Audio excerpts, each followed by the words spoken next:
KBS 1라디오 뉴스레터 K.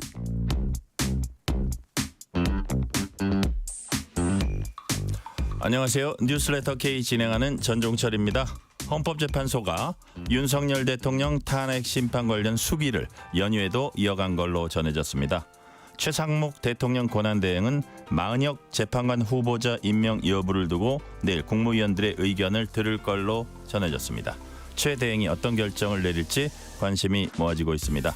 주요 정치 현안들 정치 토크 코너에서 자세히 짚어보겠습니다.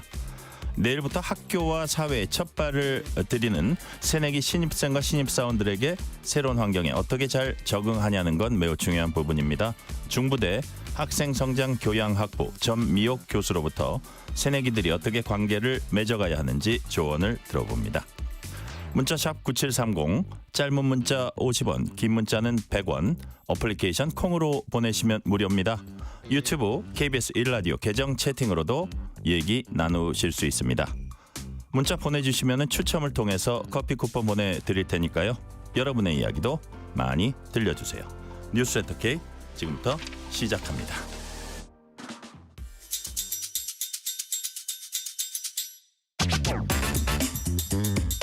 뉴스레터 K 정치 토크 신주호 전 국민의힘 상금 부대변인, 박성민 전 민주당 최고위원, 이동수 청년 정치크루 대표 나오셨습니다. 어서 오세요. 네, 안녕하십니까. 마은혁 헌법재판관 후보자 임명 문제 놓고 여야가 여전히 맞서고 있습니다. 국민의힘은 사회적 혼란이 초래될 수 있다면서 여야가 합의하지 않은 마 후보자를 임명해서 안 된다 이렇게 주장하고 있고요. 민주당은 헌재 결정조차 정치 협상의 도구로 삼는다면 국헌 문란이다 라면서 임명을 촉구했습니다. 자, 신주호 부대변님, 헌재 판단까지 나왔는데 여당은 왜 임명해서는 안 된다고 하고 있는 겁니까? 일단 마은혁 재판관, 마은혁 후보자가 그동안에 보여주었었던 여러 행보들 자체가 과연 헌법 수호의 관점에서 봤을 적에 헌법재판관으로서 적합한 분이냐, 이것에 대한 의구심이 지금 국민적으로 퍼져 있다고 저는 봅니다. 그러고 또 마은혁 재판관 자체가 임명되지 않았을 때는 최상목 권한대행도 밝혔지만 여야 간의 합의가 없던 분 아니겠습니까?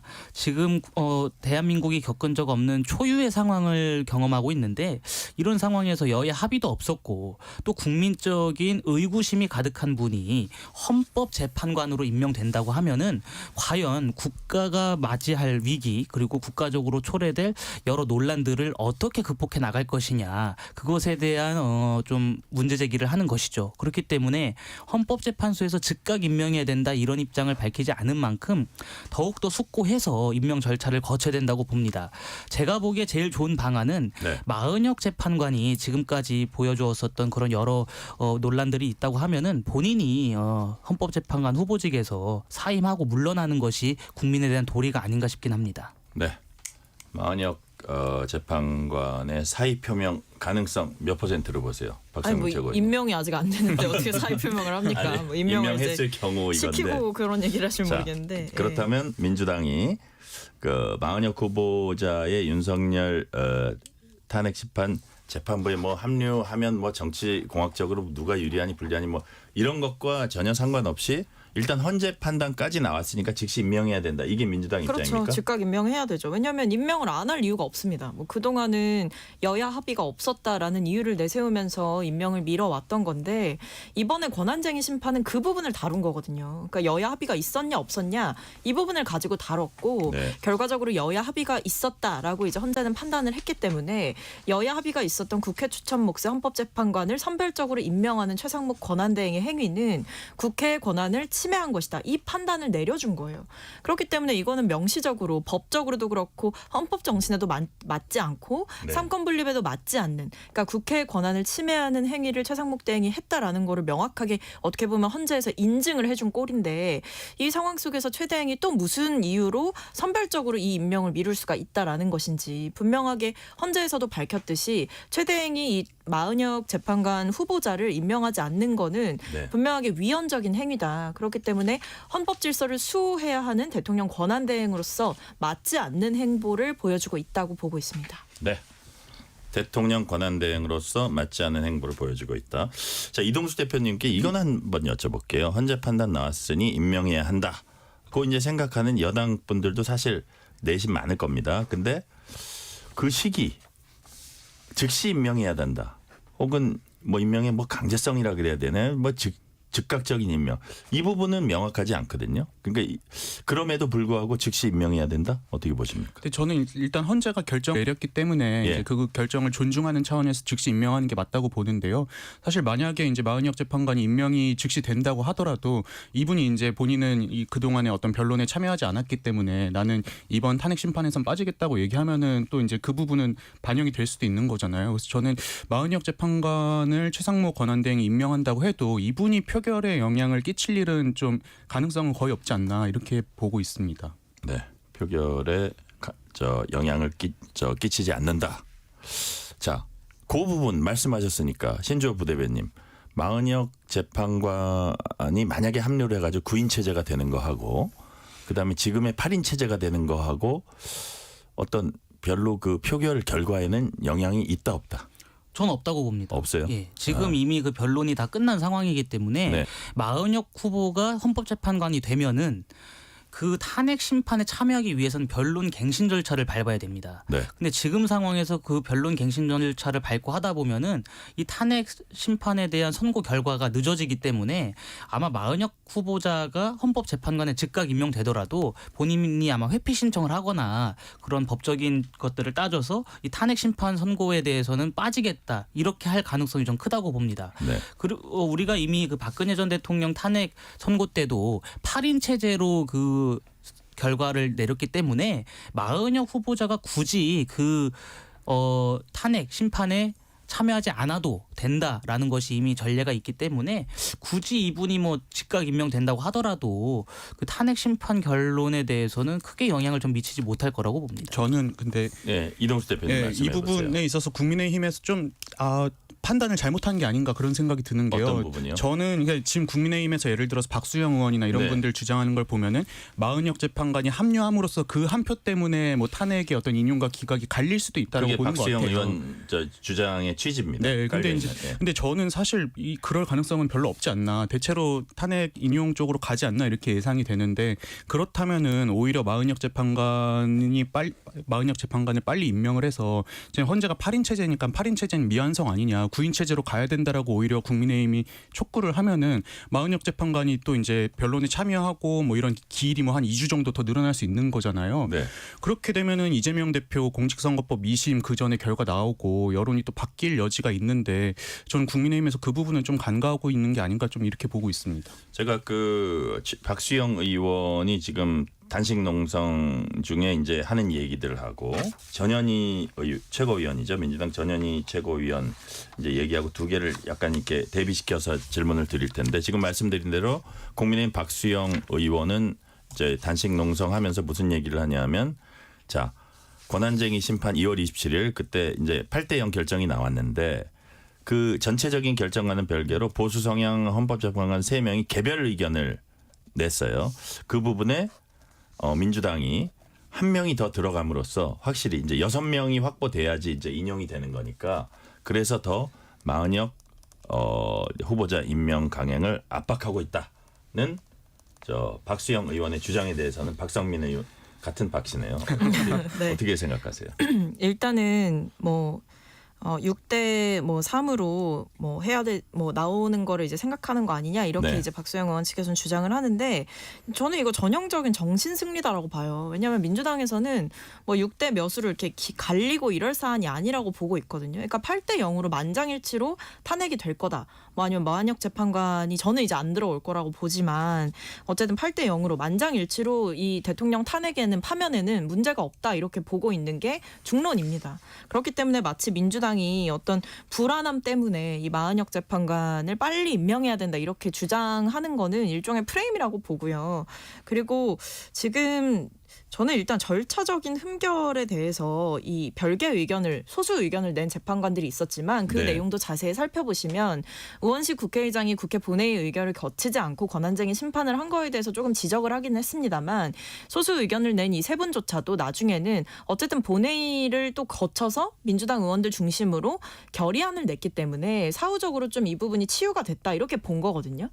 그래서 사실 이것도 완벽하게 반대했다 이렇게 보기는 어려워요. 그리고 결론적으로 국회의 권한을 침해했다. 최상목 대행이 잘못했다라고 하는 의견에 대해서는 만장일치를 냈기 때문에 사실 이게 뭐 박수영 의원이 주장하는 것처럼 헌재 내부가 이렇게 완벽하게 나뉘어져 있고 이렇게 보기는 어려운 상황인 거죠. 그래서 네.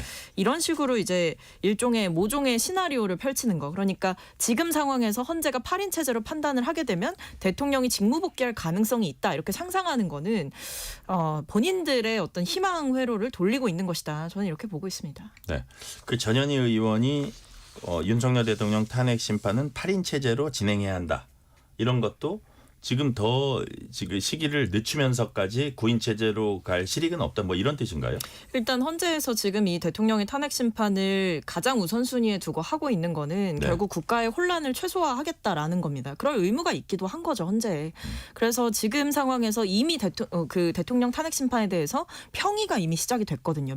거의 매일 만나서 이 평의를 진행하고 있고 변론이 이미 다 마무리가 됐고 그러니까 최종적인 선고만 남겨두고 있는 시점에 만약 후보자가 다시 들어와서 변론갱신 절차를 한다라고 하면 결과적으로는 대통령이 그동안 이 여러 차례 변론기일에서 보여줬던 것들 그리고 불렀던 증인들 다 다시 불러야 되는 문제가 남는 거거든요. 네. 과연 이게 국익에 좋은 일인가라는 의문이 있는 거죠. 네.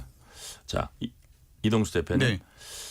마 후보가 되면 뭐 3명의 보수 성향 헌법재판관들이 뭐 어떻게 하고 어느 쪽 입장을 내고 인용이냐 기각이냐 어느 쪽 입장을 내고 이건 약간 정치 공학적인 부분을 얘기한 거고 또 국민의힘에서는 아까 신주호 부대변인이 좀 얘기했지만 마 후보가 진보 성향 우리법 연구에서 활동했고 좌파적인 성향을 판결에서도 보여줬고 그리고 지금까지 흐름에 볼 때 확실하게 민주당 입맛에 맞는 입장을 취할 거다.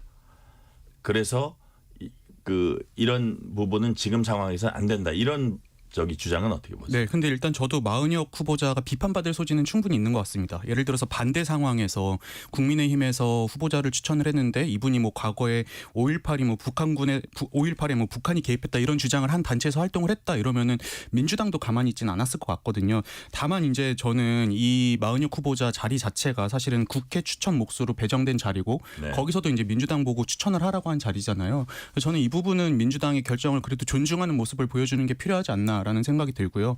물론 이제 마 후보자가 이제 임명이 돼서 이제 뭐 이런 헌법 재판을 이제 여러 거칠 때 이제 네. 지금 국민의힘에서 우려한 대로 너무 이제 지나치게 진보적인 색채나 뭐 이런 판결을 내린다 했을 때 저는 그 부분을 평가하는 건 국민의 몫이지 지금 국민의힘에서 임명 전부터 이렇게 딴지를 걸 건 아니지 않나 이렇게 생각을 합니다. 네.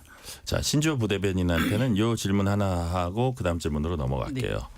예를 들어서 지금 박성민 최고위원 말씀은 어차피 이제 8대0 거의 결론이 나온 걸로 보이는데 그런 전망을 하셨어요. 어떻게 전망하십니까? 저도 개인적으로 탄핵 심판이라고 하는 부분에 있어서는 재판관들이 만장일치 결론을 낼 거라고 봅니다. 탄핵 인용이 됐든 기각이 됐든.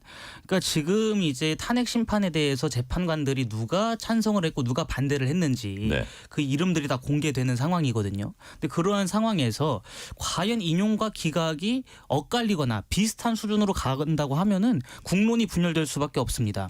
지금 상황에서 국론을 하나로 모으고 국가 사실상 내전 상태를 극복할 수 있게끔 하는 책임은 헌법재판소에 전 주어져 있다고 봅니다.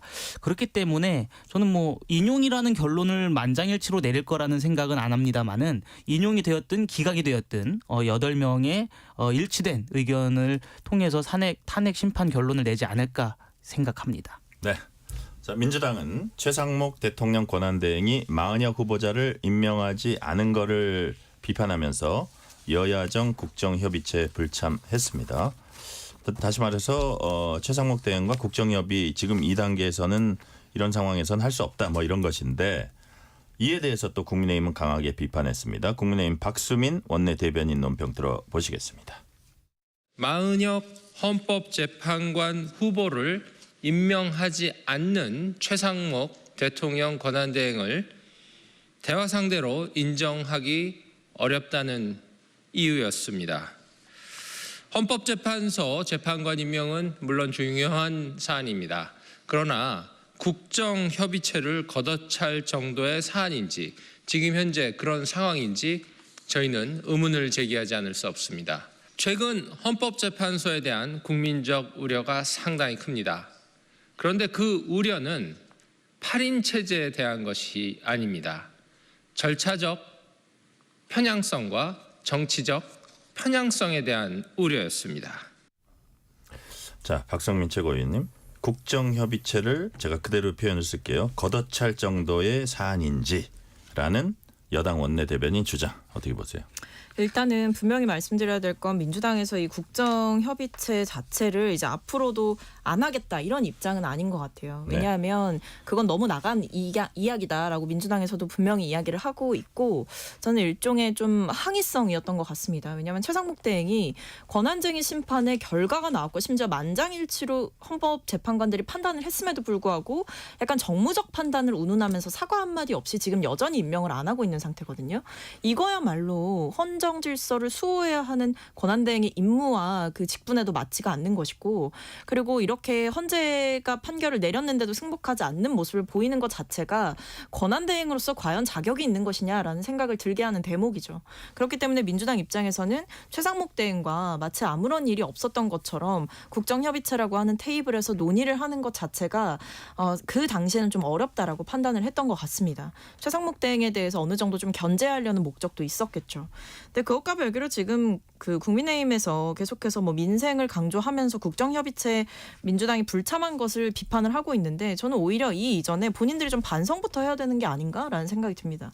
왜냐하면 지금 국민의힘 의원들이 뭐 전부는 아닙니다만 꽤 많은 수의 의원들이 최근에 이제 열렸던 뭐 탄핵에 반대하는 집회에 참여를 해가지고 심지어 그 자리에서 서천호 의원인가요? 이분은 헌재에 뭐 때려 부숴야 된다 이런 이야기를 했어요. 그러니까 주요한 이 국가의 질서를 형성하고 있는 사법기관들을 때려 부숴야 된다 이런 이야기를 하는 것 자체가 오히려 국정협의체에 앉아서 이야기를 하는 것보다도 더 지금 국가의 큰 혼란을 본인들이 속한 당의 의원들이 초래하고 있는데 이런 부분에 대해서는 어떤 입장인지 오히려 이런 행동부터 당내에서 좀 단속을 해야 되는 게 아닌가라는 생각이 드는 상황입니다. 자, 헌재를 향한 어떤 좀 거친 발언 그건 저희가 뒤에 또 준비되어 있으니까 조금 이따 얘기하고 신지호 부대변인은 그 여당 원내대변인이 이런 얘기를 하게 된 배경 뭐 이런 게 좀 있을까요? 아니 그러니까 지금 민주당이 계속해서 추경을 하자 이 민생 입법이 시급하다 이런 주장을 펼쳐왔던 건 아니겠습니까? 그런데 헌법재판관 임명은 지금 시급한 사안이 아니에요. 이미 8명 체제로 모든 변론 기일을 정상적으로 다 마쳤고 최후 변론까지 끝낸 상황에서 탄핵 심판에 대한 결론만 지금 앞두고 있는 상황 아니겠습니까? 그런 상황에서 헌법재판관 한 명을 지금 임명하고 안 하고 그 문제 때문에 진짜 국민들의 시급한 삶을 챙겨야 되는 국정협의체에 들어오지 않겠다. 누가 지금 더 이 헌법재판관 임명 문제를 정략적으로 이용하고 있는 것이죠? 저는 민주당이라고 생각합니다. 그러니까 지금 마은혁 후보자를 임명하는 것과 민생은 별개 아니겠습니까? 마은혁 후보자를 지금 당장 임명하지 않는다 그래서 우리 국민들의 삶, 우리 경제가 엄청난 타격을 입습니까? 그게 아니란 말이죠. 그런데 지금 민주당은 마치 정략적인 목적을 위해서 마은혁을 임명하지 않으면 우린 들어갈 수가 없다. 이런 얘기를 하는 것은 저는 탄핵 이후의 상황을 대비한 민주당의 그런 독재적인 발상이 아닌가 생각합니다. 네. 전현희 민주당 최고위원이요. 언론 인터뷰에서 최상목 대통령 권한대행에 대해서 탄핵 요건은 충분히 갖췄다. 면서 탄핵 여부에 있어서는 정무적 고민의 영역이다 이렇게 말했습니다. 자, 우선 두 가지 얘기를 한 건데 그중에 탄핵 요건은 충분히 갖췄다. 이동수 대표님. 네. 어떤 뭐 몇 가지가 쌓였다고 보는 건가요? 예, 뭐 일단은 예를 들어서 대법관이나 이런 분들이 임명 안 하고 이런 것들 보고서 이제 탄핵 요건이 갖춰졌다라고 보는 것 같아요. 또 실제로 헌법재판관, 예, 예. 헌법재판관도 그렇고 예. 대법관도 그렇고 지금 네. 임명을 계속 미루고 있고 네네. 헌법재판관 같은 경우에는 최근에 이제 헌법재판소에서 뭐 좀 국회 결정을 뭐 따라야 된다 이렇게 판결을 내렸잖아요. 그렇기 때문에 이것들이 이제 탄핵 요건이 된다라고 지금 이 전현희 의원은 판단을 하는 것 같은데 저는 사실 이게 뭐 진짜 이 최상목 권한대행을 탄핵해야겠다 뭐 이것보다는 내치용이라고 생각합니다. 그러니까 지금 당원들 보여주기 위해서 이제 좀 이렇게 우리가 강하게 나가고 있습니다. 정부를 압박하고 있습니다를 보여주기 위한 정도가 아닐까 이렇게 저는 보고 있습니다. 자, 그렇다면 정무적 고민이라고 한 거는 탄핵을 했을 때 이제 후폭풍을 또 네. 생각해야 되잖아요. 그렇죠. 뭐 앞으로 이제 전국이 예민한 전국들이 펼쳐질 수도 있는데 그랬을 때 마이너스가 될 수도 있다는 점도 좀 고려하고 있다 이렇게 봐야 되나요? 아무래도 이제 이 최상목 권한대행을 탄핵을 했을 때 그 결과를 고민하지 않을 수 없을 것 같은데요. 예, 또 예. 근데 실제로 지금 한덕수 총리 같은 경우도 한 이번 주 아니면 다음 주쯤으로 이제 헌법재판소에서 탄핵 결정을 뭐 내릴 걸로 지금 예상이 되고 네네. 있잖아요. 그런데 이제 사실 보면은 한덕수 총리라든지 최상목 권한대행이라든지 지금 보면 탄핵 사유가 비슷한 상황인데 네네. 뭐 누구를 임명 안 했다 아니면 뭐 법을 뭐 통과를 안 시켰다 뭐 이런 정도잖아요. 네. 예.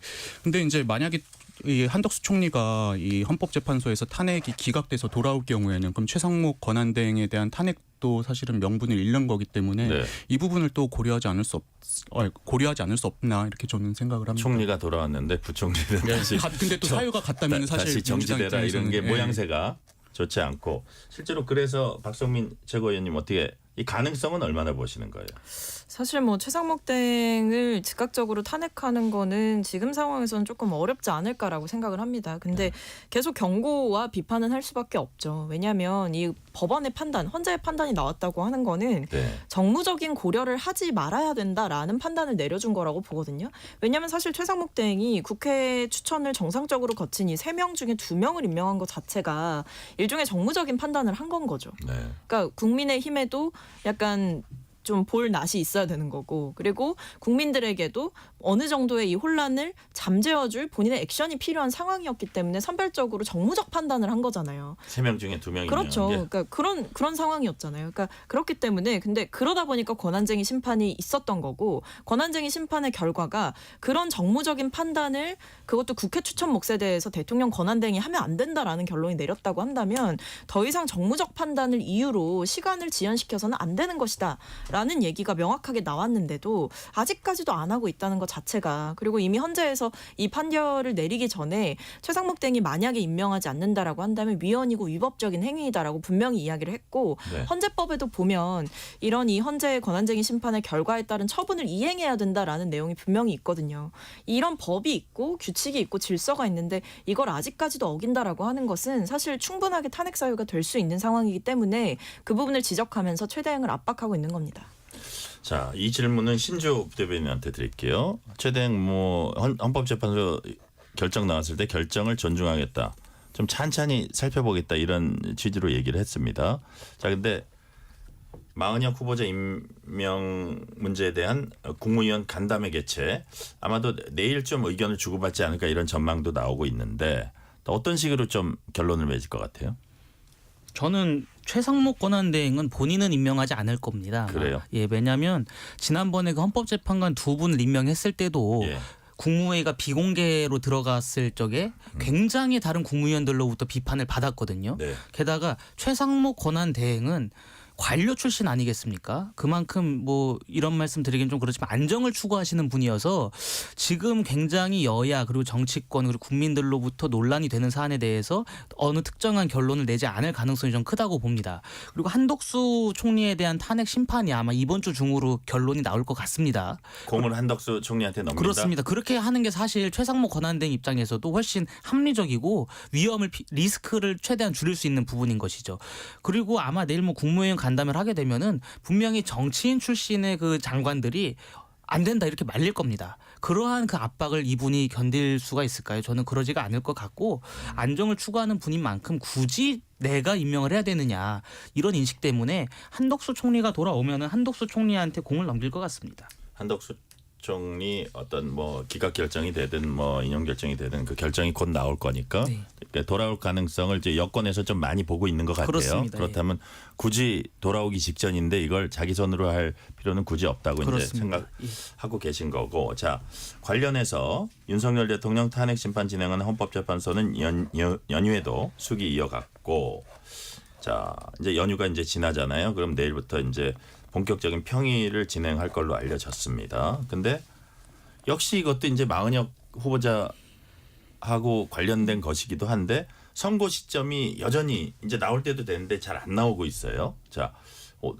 언제쯤 나올 것 같아요, 저 박성민 최고위원님? 지금 뭐 다들 예상하고 있는 게 뭐 3월 둘째 주, 그러니까 네. 뭐 3월 14일 이 정도로 이제 예상을 하고 있는 것 같아요. 뭐 3월 7일 얘기도 나왔었는데 아마 뭐 3월 7일에는 조금 어렵지 않을까라는 생각이 들고, 왜냐하면 통상 이 대통령 탄핵 심판 관련해 가지고 이 헌재가 판결을 낼 때 금요일에 했다라는 얘기가 많거든요. 그래서 네. 아마 이번에도 금요일 중에 할 것이고, 그리고 그 이전에 뭐 전직 대통령들에 대한 탄핵 심판이 내려지는 그 기간 뭐 한 2주 정도, 뭐 11일, 14일 뭐 이렇게 걸렸었다라고 하는 그 전례에 비춰봤을 때 한 2주 정도를 잡게 되면 이 최종 변론이 마무리됐던 그 시점부터 고려하면 한 3월 14일경이 유력하지 않나라고 보고 있습니다. 네.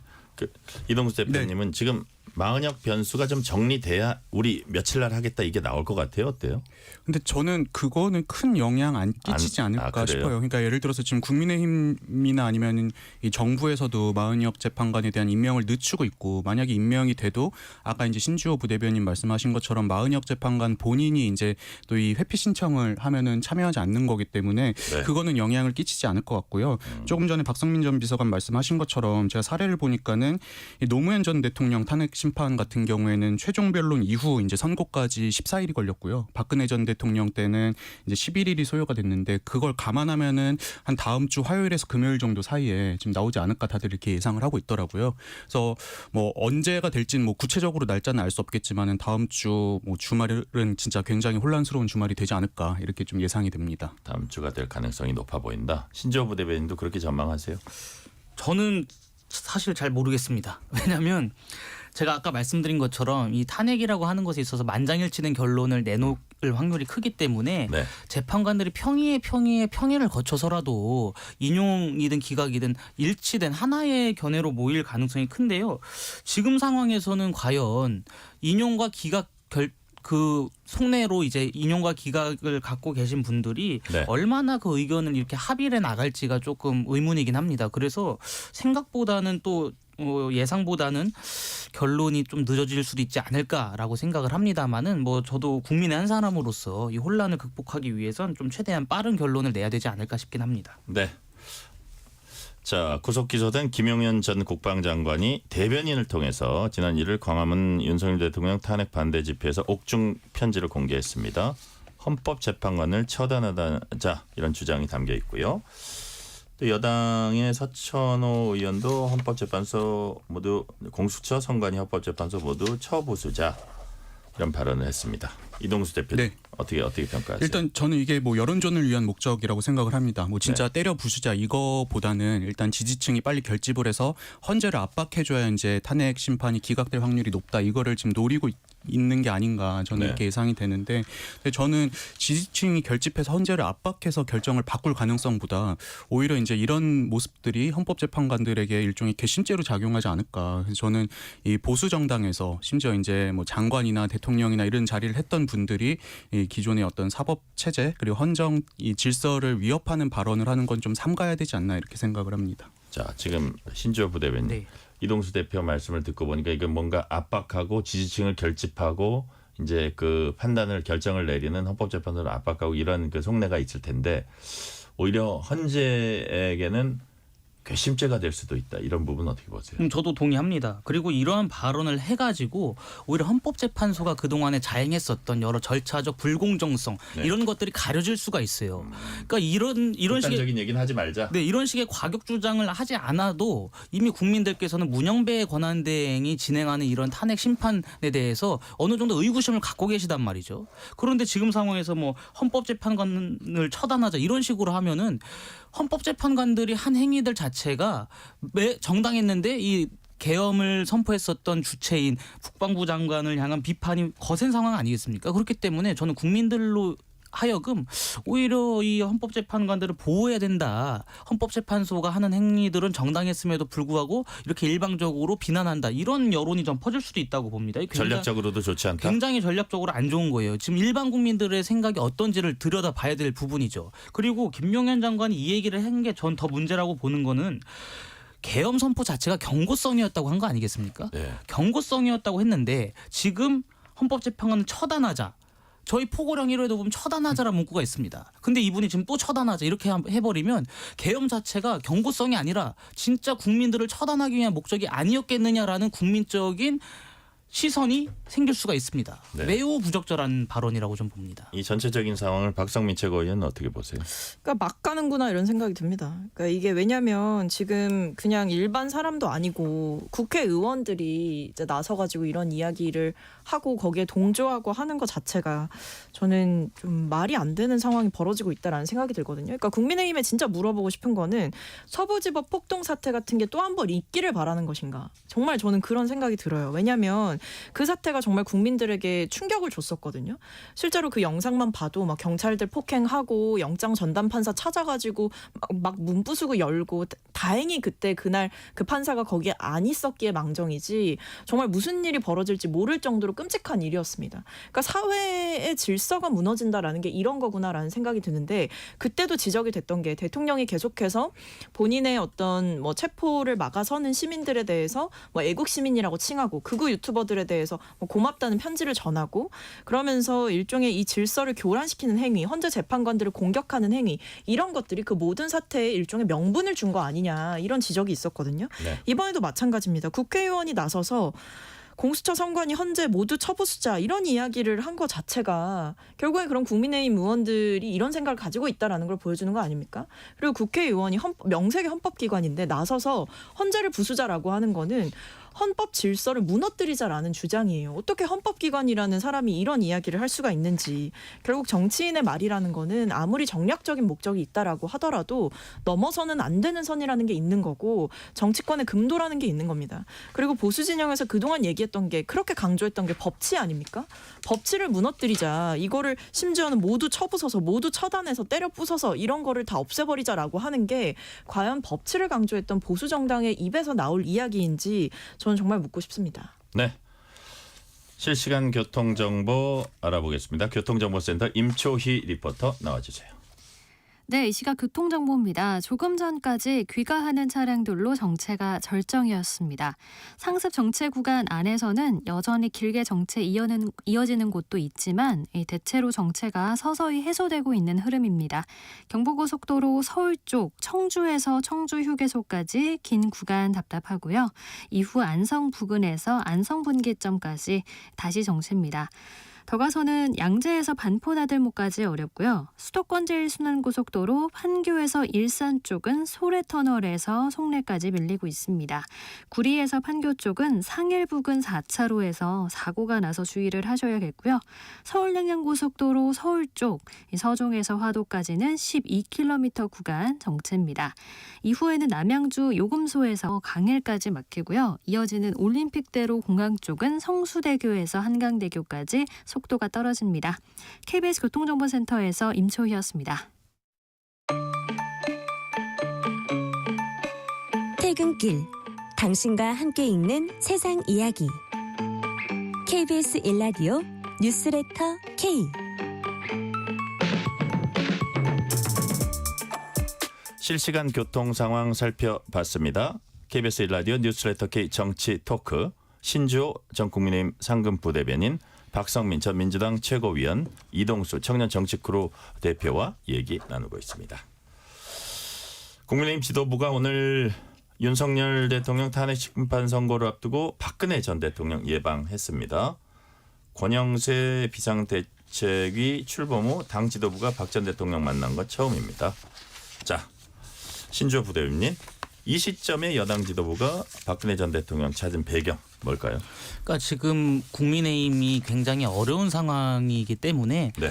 국민의힘 출신 대통령들을 뵈면서 여러 정치적인 고언을 들으려고 한 것 같습니다. 네. 그러니까 이명박 전 대통령도 이 지도부에서 만난 적이 있고 그 다음에 저희가 어찌됐든 국민의힘이 배출한 대통령 중에 생존해 계신 분들이 이 두 분밖에 안 계시기 때문에 이번에 또 박근혜 전 대통령을 뵙고 여러 정치적인 조언을 얻으려고 한 것 같습니다. 자, 그렇다 이거죠. 박 전 대통령 얘기를 조금 소개를 해드릴게요. 우선 윤석열 대통령이 구치소에 수감돼서 마음이 무겁고, 자, 국가 미래를 위해서 여당이 단합해졌으면 좋겠다. 단합을 일단 주문을 했습니다. 이건 뭐 어떻게 보면 그 전직 대통령이 충분히 이제 이런 혼란스러운 국정 상황 그리고 조기 대선 가능성이 있는 상황에서 충분히 할 수 있는 얘기라고 보는데, 그 다음 한 얘기가 집권 여당 대표가 소신을 내세워 개인 행동 너무 지나치게 하는 건 바람직하지 않다. 힘을 합쳐야 된다는 주제로 얘기하면서도 이 얘기를 했습니다. 이동수 대표님. 네.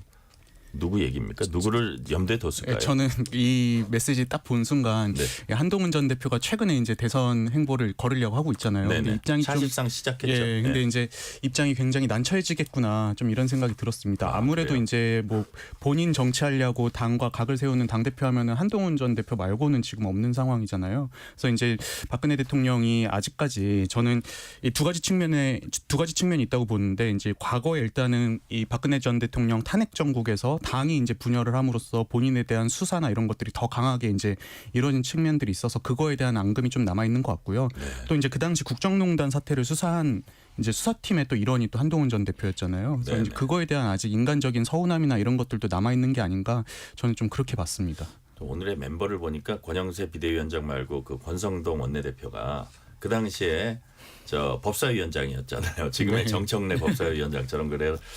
국회 소추위원이었더라고요. 그래서 이 워딩을 딱 보니까 사랑 많이 주셨는데 죄송하다 이런 약간 살갑다 그래야 되나 그런 얘기도 하고 그런 분위기들이 교차했던 것 같아요.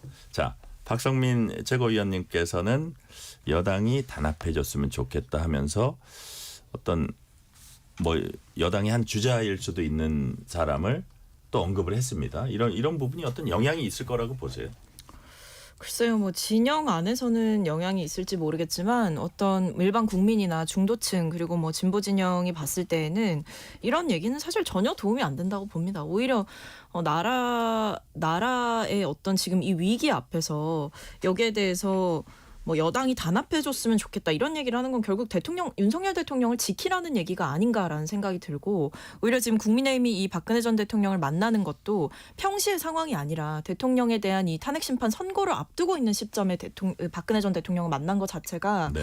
저는 정략적인 목적이 매우 크다고 봅니다. 그러니까 탄핵 반대 여론을 최대한 끌어올리기 위해서 이런 행보를 보였다라는 생각이 들고 근데 지금 보통 일도 아니고 이 계엄이라는 불법 계엄을 저질렀는데도 불구하고 지금 상황에서 오히려 여당의 의원들이 한 목소리로 윤석열 대통령을 지킨다라고 하는 것 자체가 말이 안 되는 상황이거든요. 근데 이런 이야기를 하고 또 거기 가서 호응을 하고 듣고 이 얘기가 또 널리 전파되는 것 자체가 어떤 사회의 무질서와 혼란을 더 초래하고 있는 결과를 낳는 게 아닌가라는 생각은 듭니다. 근데 저는 이게 네, 이제 이동수 대표님. 박 비서관님 의견에 뭐 반대한다가 아니라 좀 다른 측면에서 저는 어떻게 생각하냐면은 지금 여당 지도부가 박근혜 전 대통령 찾아간 게 저는 솔직히 윤석열 대통령에 대한 손절수순이라고 저는 생각을 했거든요. 그래요. 왜냐하면 윤석열 대통령 같은 경우에 보수 정당에서 역사가 긴 분이 아니잖아요. 어떻게 보면 이방인으로서 지난 대선에 이제 급하게 영입돼서 이 대통령이 된 분인데 저는 만약에 이제 탄핵 선고가 이제 인용이 되면은 이제 탄핵이 인용이 되면은 이 윤석열 대통령에 대한 지지는 순식간에 또 빠질 수도 있지 않을까. 그렇다면은 이 보수 정당에서 새로운 구심점이 필요한데 박근혜 전 대통령 같은 경우에 어떻게 보면 이 보수 진영의 이 적자잖아요. 박정희 전 대통령부터 내려오는 이런 분을 중심으로 다시 이제 뭉치려고 하는 게 아닌가. 저는 좀 그런 인상을 많이 받았습니다. 손절수순일 수 있다. 네.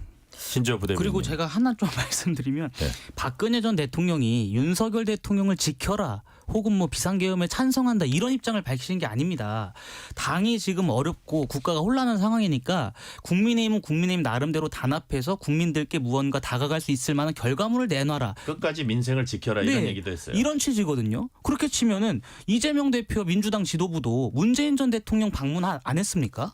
방문했을 때 문재인 전 대통령이 뭐라 그랬습니까? 이 비슷한 말씀 하신 거예요. 통합. 네, 통합해라. 그렇게 치면 문재인 전 대통령도 비슷한 결로 비판을 해야 되는 것이거든요.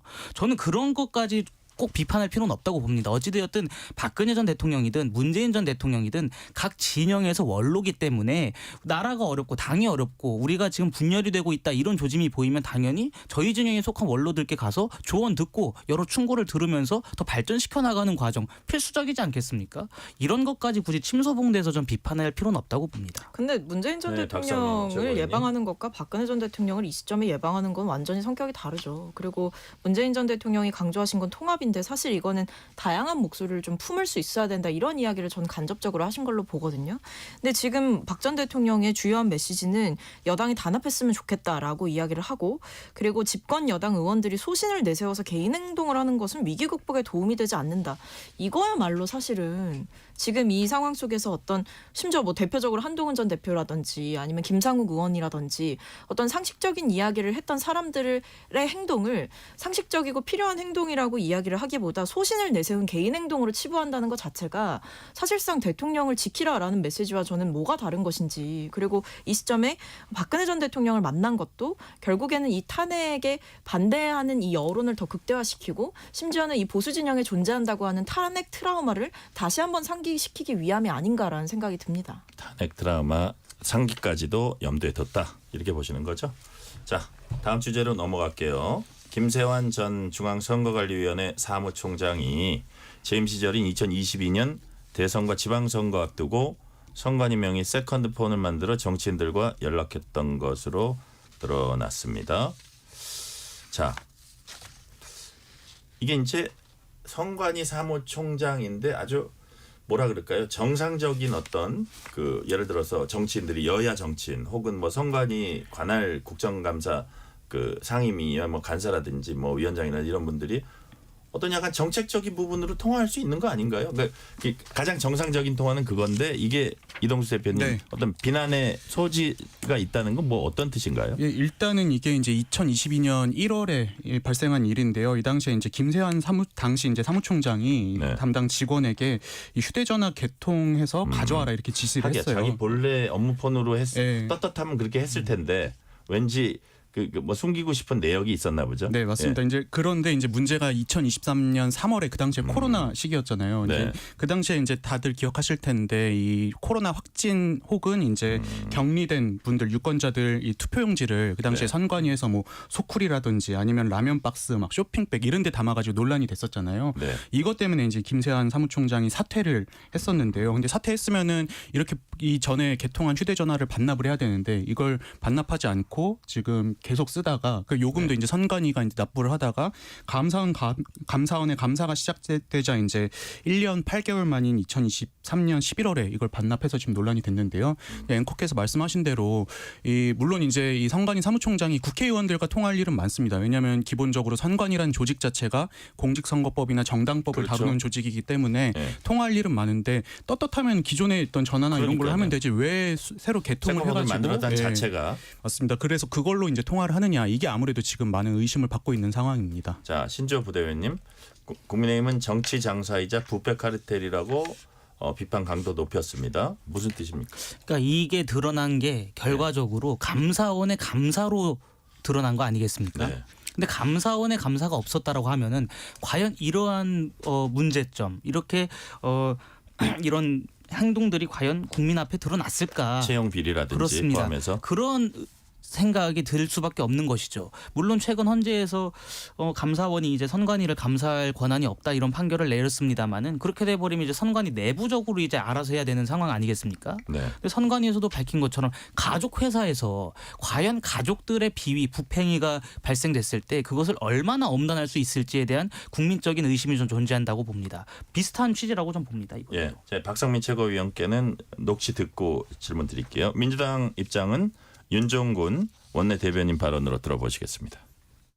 당장은 뭐 선관위 비하폰 이런 문제 때문에 이슈화가 된 것처럼 보이지만 그 내막에는 지금 저희들이 주장하고 있는 부정선거라든가 선관위의 선거관리 시스템과 체계에 대한 문제 제기를 하고자 하는 그런 나쁜 의도가 숨어 있다 이렇게 좀 보고요. 그들이 뭐 인사청문회 국정조사 이런 거를 주장하지만 지금 필요한 뭐 해병대원 국정조사라든가 오히려 더 훨씬 더 국민과 우리나라 운명에 영향을 크게 미치는 사안들에 대해서도 일관되게 인사청문회나 국정조사를 반대해 왔지 않습니까, 국민의힘이? 그런데 유독 이 선관위 문제에 대해서 이런 주장을 하는 것은 본인들이 지금 프레임으로 만들어가고자 하는 부정선거 또 선관위에 대한 국민적 불신 이런 것을 강화하기 위한 아주 나쁜 그런 정략적 의도다 이런 의심을 지울 수가 없습니다.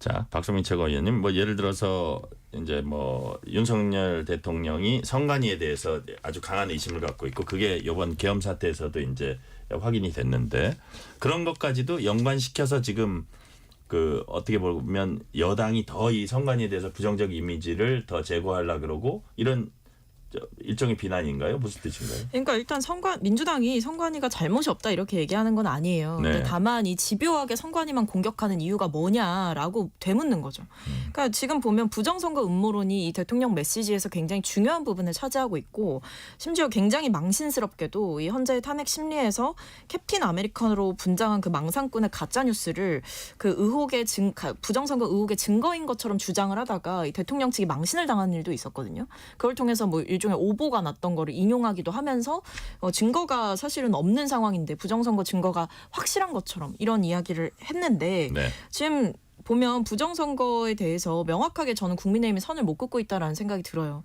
근데 부정선거의 근거가 뭐냐라고 했을 때 사실 명확한 근거를 밝히지 못하고 있거든요. 사전투표 조작설 이런 것도 제기를 하지만 윤석열 대통령 본인도 심지어 그때 대선 때 사전투표 했다라고 얘기도 했고 그때 나온 국민의힘 공보물 보면 사전투표 안전하다 안심하고 하셔라 이런 얘기도 나온단 말이에요. 그러니까 지금 보면 증거는 없는데 계속해서 연기를 피우려고 하는 전략인 걸로 보이고 지금 저도 선관위가 개선할 부분이 많다라고 생각을 하지만 이 선관위 사무총장의 세컨폰 논란을 키우는 것 자체는 민주당과 암묵적인 거래를 선관위가 해왔다라는 점을 주장하고 싶은 것 같습니다.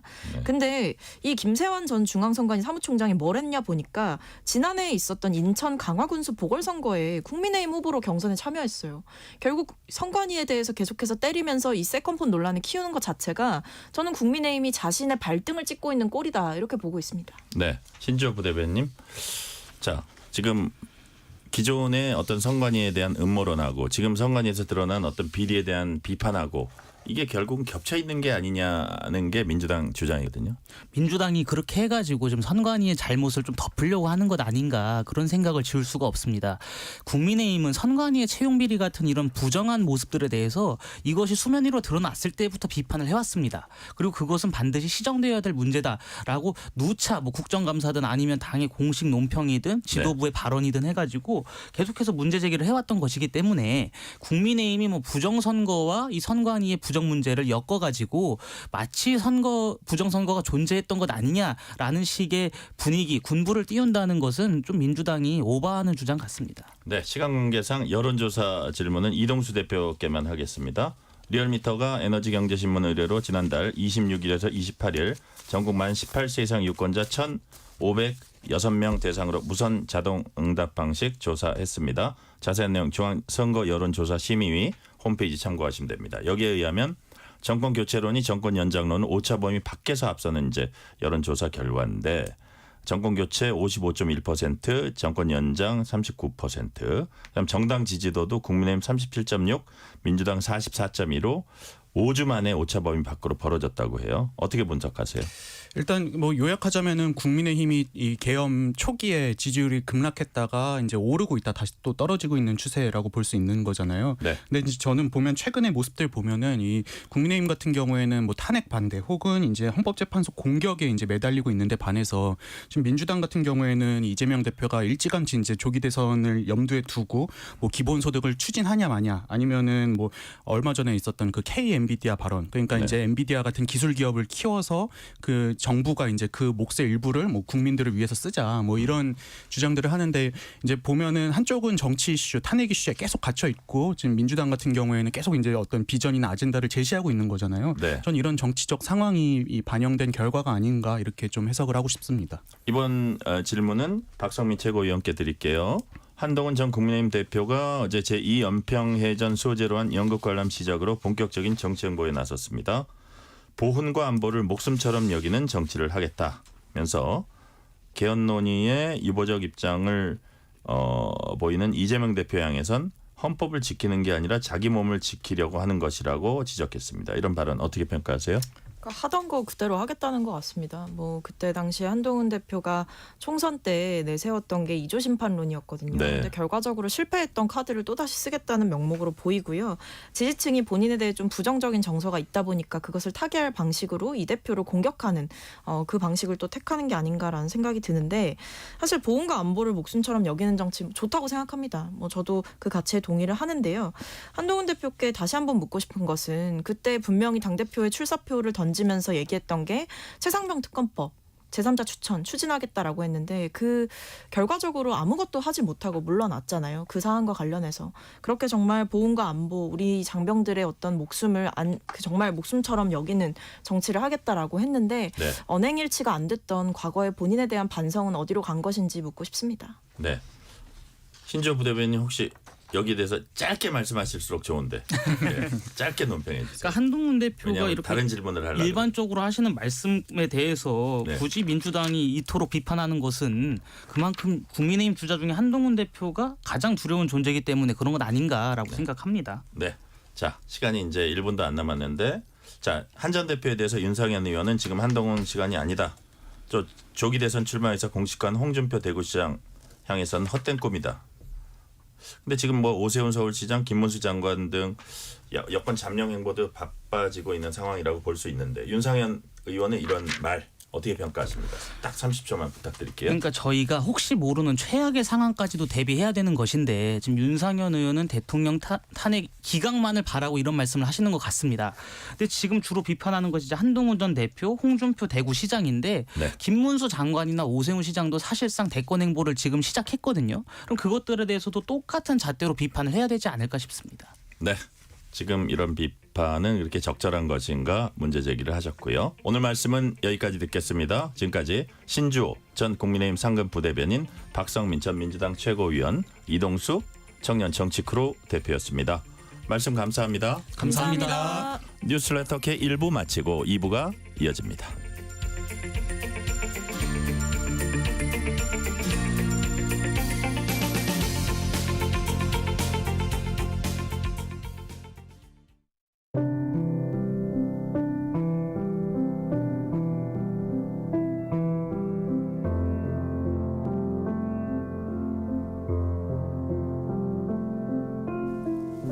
KBS 라디오 연중기획 희망충전 대한민국 628번째 이야기. 안녕하세요. 아나운서 김지윤입니다. 고등학교 3학년 희수는 수업이 끝나면 바로 집으로 달려갑니다.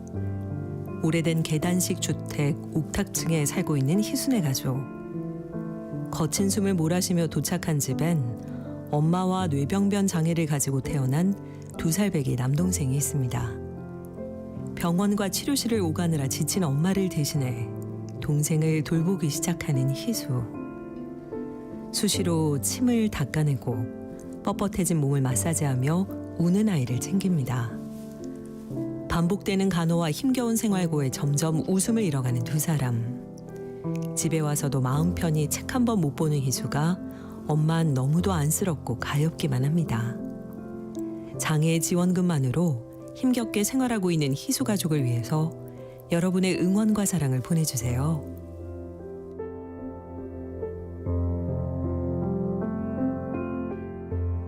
여러분의 따뜻한 손길이 희망의 빛이 됩니다. ARS 060-700-1580 060-700-1580 한 통화 3,000원으로 희망을 선물해 주세요. KBS 라디오 연중기획 희망충전 대한민국은 초록우산 어린이재단, 인탑스 주식회사 그리고 청취자 여러분과 함께합니다. ARS 060-700-1580 한 통화 3,000원입니다.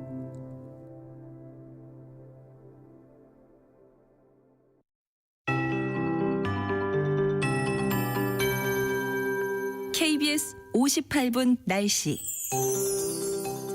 현재 전남과 울산, 제주도를 중심으로 약한 비가 내리고 있고 그 밖의 지역은 구름만 지나고 있습니다.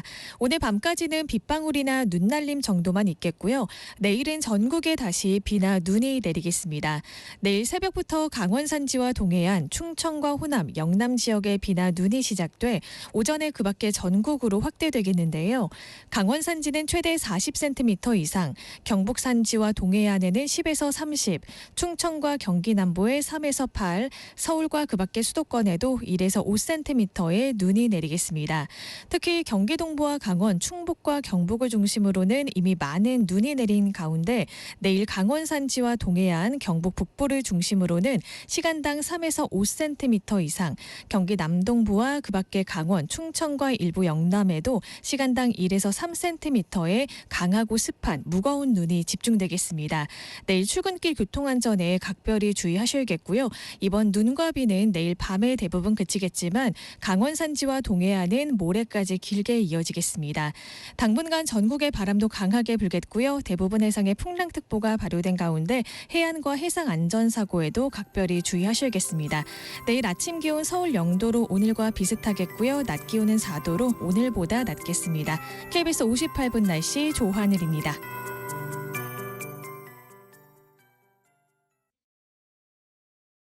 정성을 다하는 국민의 방송 KBS가 6시를 알려드립니다. AM 711kHz, FM 97.3MHz, KBS 1라디오입니다. HLKA.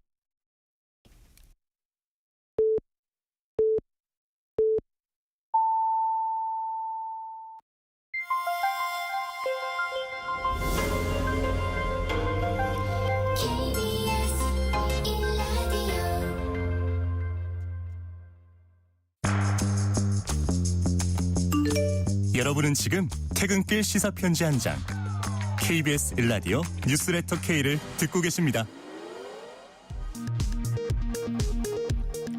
이 시각 라디오 정보센터 뉴스입니다. 3.1절에 윤석열 대통령 탄핵 반대 집회에 나와 헌법재판소를 때려 부수자고 주장한 국민의힘 서천호 의원의 발언에 대해 정치권에서 비판이 쏟아졌습니다. 국민의힘은 공식 입장은 없다고 밝혔습니다. 12.3 비상계엄과 관련해 내란 중요 임무 종사 혐의로 구속 기소된 김용현 전 국방부 장관이 옥중 편지로 헌법재판관 3명을 처단하라고 주장해 논란이 확산하고 있습니다. 야당은 테러 선동이라며 반발했습니다. 더불어민주당은 최상목 대통령 권한대행이 마은혁 헌법재판관 후보자를 임명할 때까지 여야정 국정협의체를 보이콧하기로 했습니다. 국민의힘은 마 후보자를 임명하지 말라고 거듭 압박했습니다. 앞서 헌재는 임명 보류는 위헌이라고 판단했습니다.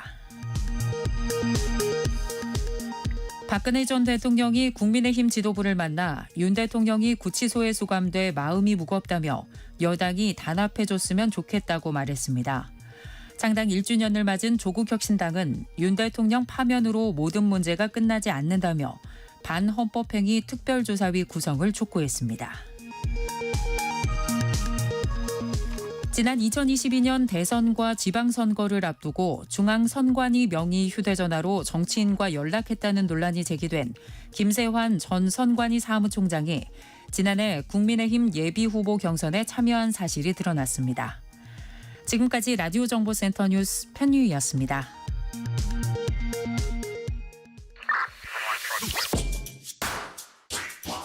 뉴스의 진수를 보여주는 인터뷰, 뉴진수.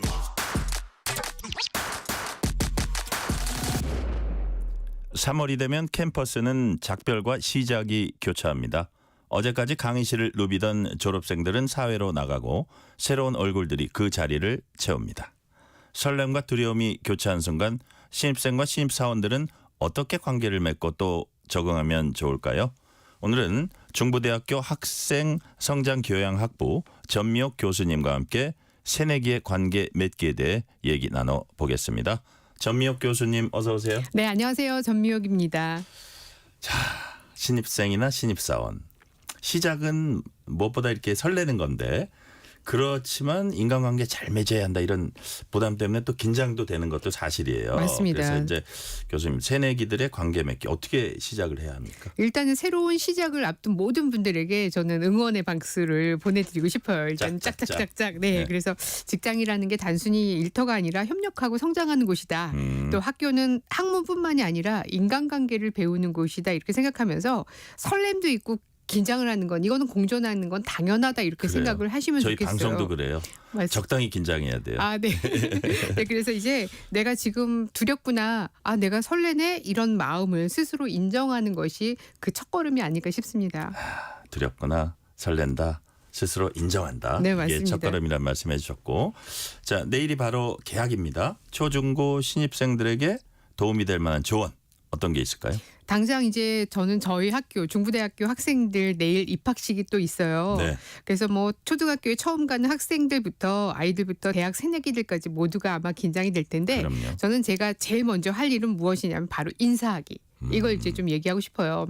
저는 대학에서 교양학부 소속이다 보니까 아무래도 대학교 1학년들, 저학년들을 좀 많이 만나는 편이에요. 네. 그리고 또 교양 필수 수업을 하거든요. 근데 이거는 이제 졸업을 하기 위해서는 반드시 이제 이수를 해야 되는 수업이다 보니까 많이 만나요. 그런데 학기 초 특히 이제 새내기들 1학기 같은 경우에는 뭐 그 다른 학과 낯선 사람들 그러다 보니까 어색한 상태인데 네. 눈을 보면서 인사를 한다. 이거는 정말 힘들고 어색하거든요. 그래서 저는 수업 시작할 때마다 어떤 걸 하냐면 학생들하고 하이파이브 인사법을 나눠요. 네. 하이파이브 그러면서 이제 인사를 하는데 이럴 때도 멘트를 해야 돼요. 안녕하세요. 반갑습니다. 그리고 이제 수업이 끝나면 고맙습니다. 이런 인사를 하면서 하이파이브를 해야 돼요. 수업을 듣는 학생들한테 의무적으로 부과하시는 거예요? 네네. 오, 그러면 그러시구나. 처음에는 굉장히 어색해했던 학생들이 네. 점점 웃으면서 동료의 얼굴을 보면서 인사를 하게 되더라고요. 근데 이제 제가 작년에 한 학생이 수업이 다 끝난 다음에 수업 소감을 하면서 이런 글을 남겼어요. 하이파이브 인사법 정말 싫었다. 매주 하는 게 무척 괴로웠다. 얼굴을 보면서 인사를 하려니까 정말 싫었는데 학기가 끝날 때쯤에 비로소 동료의 얼굴을 볼 수 있게 되었다. 그래서 그 동료의 얼굴 이제는 그 얼굴들이 그리워질 것 같다. 이런 글을 남겼는데요. 저는 다른 것보다도 우선은 관계 맺기 시작은 작은 인사에서부터 출발한다. 이것부터 인사 잘하기부터 실천을 좀 해보셨으면 좋겠어요.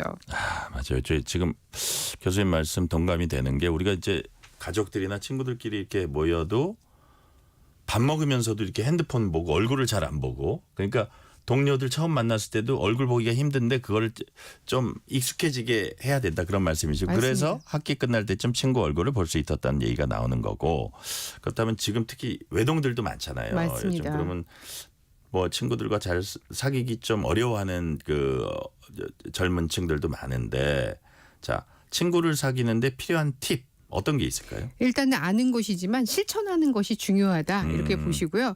제일 첫 번째는 서로의 공통점을 좀 찾아보시는 거예요. 네. 제가 이제 수업을 하면서도 서로 옆자리에 앉은 짝꿍 앞뒤로 앉은 동료들하고 일명 아이스 브레이킹이라고 하잖아요. 예, 예. 얼음을 깨는 거. 그래서 뭐 공통점 찾기 이런 퀴즈를 하거든요. 둘의 공통점을 찾아라. 그러면 남자 여자도 있고요. 같은 과도 있고 그다음에 이제 운동화 브랜드를 보고도 하고 네. 스마트폰이 어떤 폰이냐 브랜드를 가지고 하기도 하고 이게 공통점이 영 없다 그러면 비냉 물냉 해가지고 외쳐가지고 하기도 하고 뭐 그다음에 짬뽕이냐 짜장이냐 이렇게 공통점을 찾아요. 그러면 이 공통점이 찾게 되면 추억도 만들어지고 그러다 보면 공감도 해지고 친해지거든요. 공통의 관심사. 그런데 이제 우리 뭐 초등학교, 중학교, 고등학생이다라고 한다면 좋아하는 어떤 게임이라든가 만화가 있을 수도 있고 취미생활이 있을 수 있는데 이렇게 공통의 관심사를 공유하게 되면 일단 대화의 지속 시간이 조금 길어질 수 있다. 이렇게 보시면 되겠고요. 그다음에 두 번째는 뭐 무엇이든지 좀 적극적으로 이 그 활동에 참여하는 거예요. 학교다 대학이라고 한다면 일단 뭐 동아리라든가 소모임이라든가 또 이제 중고등학생들 같은 경우에도 학급 활동이 있는데 여기에 좀 적극적으로 참여하는 이런 부분들. 그래서 활동을 하다 보면 또 유대감이 깊어질 수 있고요. 세 번째가 좀 칭찬 샤워 많이 해주자라는 칭찬? 거예요. 네, 예, 예. 칭찬. 그래서 작은 칭찬이라도 오늘 뭐 발표 좋았다. 그다음에 오늘 옷 정말 잘 어울린다. 이런 칭찬은 작은 것이지만 관계를 빠르게 또 가까워지게 하거든요. 그래서 칭찬을 또 이제 받으면 도파민이 또 분비가 되고 그렇죠. 예, 그러다 보면 이제 나에게도 이게 강력한 에너지원으로 다시 부메랑처럼 돌아올 거기 때문에 칭찬 샤워를 좀 많이 해주자 이걸 좀 말씀드립니다. 네. 특히 새내기 학부모님들이 이제 고민이 많을 거예요. 아이가 학교 가기 싫어한다 이럴 때 어떻게 해야 됩니까? 일단 아이가 학교 가기 싫다 그래서 뭐 우는 아이도 있고 또 스트레스를 호소하는 아이가 있는데 그렇겠죠. 제일 먼저 해야 되는 건 일단 아이의 감정을 일단 인정을 해주자라는 거예요. 아 너무 걱정되는구나, 너가 힘들구나 이러면서 아이의 감정을 받아주는 건데 네. 제가 며칠 전에 저희 아파트 엘리베이터를 탔는데요. 네. 엄마 아빠 딸 둘이 탔어요. 근데 이제 딸에게 아빠가 그러더라고. 어디 가나 봐요. 근데 자 이제 너 오늘 가가지고 초등학교 입학식이라고 생각하고 연습 한번 해보는 거야. 네. 친구랑 이제 말하기 연습해보는 거야. 이렇게 하는데 이게 정말 좋은 부분이었어요. 그래서 어떻게 보면 이제 새로운 환경에 익숙해지는 데는 사실 시간이 이제 필요한데 네. 아이 같은 경우에는 그 학교 주변을 좀 같이 산책을 하시는 것도 좋고요. 또 준비물을 함께 챙기다 보면 심리적인 안정감을 좀 줄 수가 있으니까 단계적으로 이 적응할 수 있도록 조금 유도를 하시면서 사전 탐색 경험을 할 수 있도록 도와주시면 좋겠습니다. 사전 탐색 경험. 0184님이 이런 질문하시네요. 낯가림이 너무 심해서 대화 자체를 거부하는 경우도 있어요. 이럴 때는 어떻게 해야 하나요?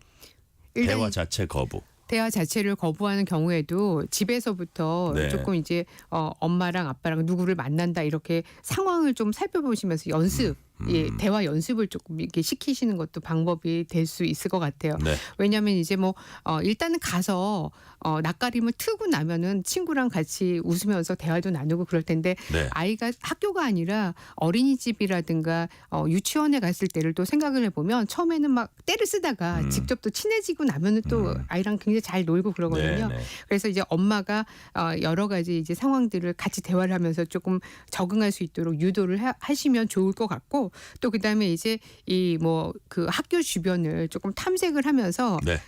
아이하고 이 스토리텔링 대화를 좀 나눠보시면 좋겠어요. 그러니까 예를 들어서 자 지금 여기가 운동장인데 이 운동장에서 무슨 놀이할지 궁금하네. 체육 시간에 너가 좋아하는 축구를 하는 거야. 정말 기대되지? 뭐 이렇게 해가지고 좀 긍정적인 상상을 하면서 미래의 모습, 너의 이제 학교 생활 모습이야라고 하면서 좀 편하게 느낄 수 있게 하시면 적응도 하고 또 이제 학교를 기대하게 만드실 수 있지 않을까 싶습니다. 네. 자, 교수님 이제 대학에 계시잖아요. 그래서 네네. 새내기 신입생들 이제 많이 접하실 거고 내일 이제 보실 텐데 네네. 대학 신입생들은 어떤 게 가장 어렵다고 합니까?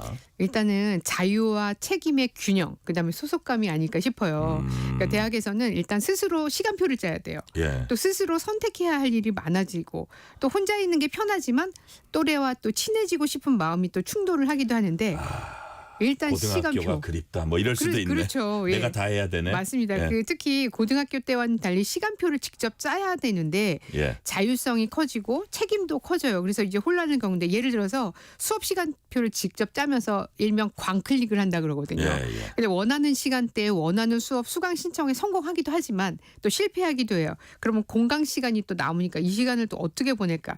또 그다음에 학교 적응을 하는데 이 과목이 다르고 과목마다 교수님이 다 다르거든요. 예. 그래서 수업되는 것도 예전에 이제 학생 때는 그냥 선생님께 모든 걸 다 하면 됐는데 각각 교수님들께 각각 연락을 해야 된다라는 것이 굉장히 괴롭다는 거예요. 그러니까 이런 부분에 대해서 이제 힘들어하고 그다음에 두 번째는 관계 맺기인데 이 관계 맺기 혼자 지내면 편하고 그래요. 네. 특히 이제 지방이 집인 친구들은 엄마 이제 부모님들로부터 독립을 했다 신난다 그러는데 그러면서도 이제 또래하고 친해지고 싶은 마음 선배랑 만나야 되고 이런 부분들의 갈등을 겪어요.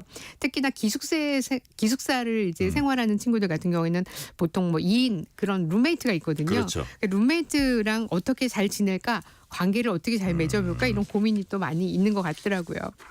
자, 그렇다면 이제 예전과 달리 최근 Z세대들에게 보여준 특징 어떤 게 있을까요? 일단 아무래도 이 친구들 같은 경우에는 디지털 네이티브이기 때문에 네네. 온라인 소통에 엄청 익숙하고 자신만의 어떤 그런 개성이라든가 취향을 중요하게 여기는 세대인데요. 네. 이번 이제 2025년 신입생 같은 경우에도 2008년생이거든요.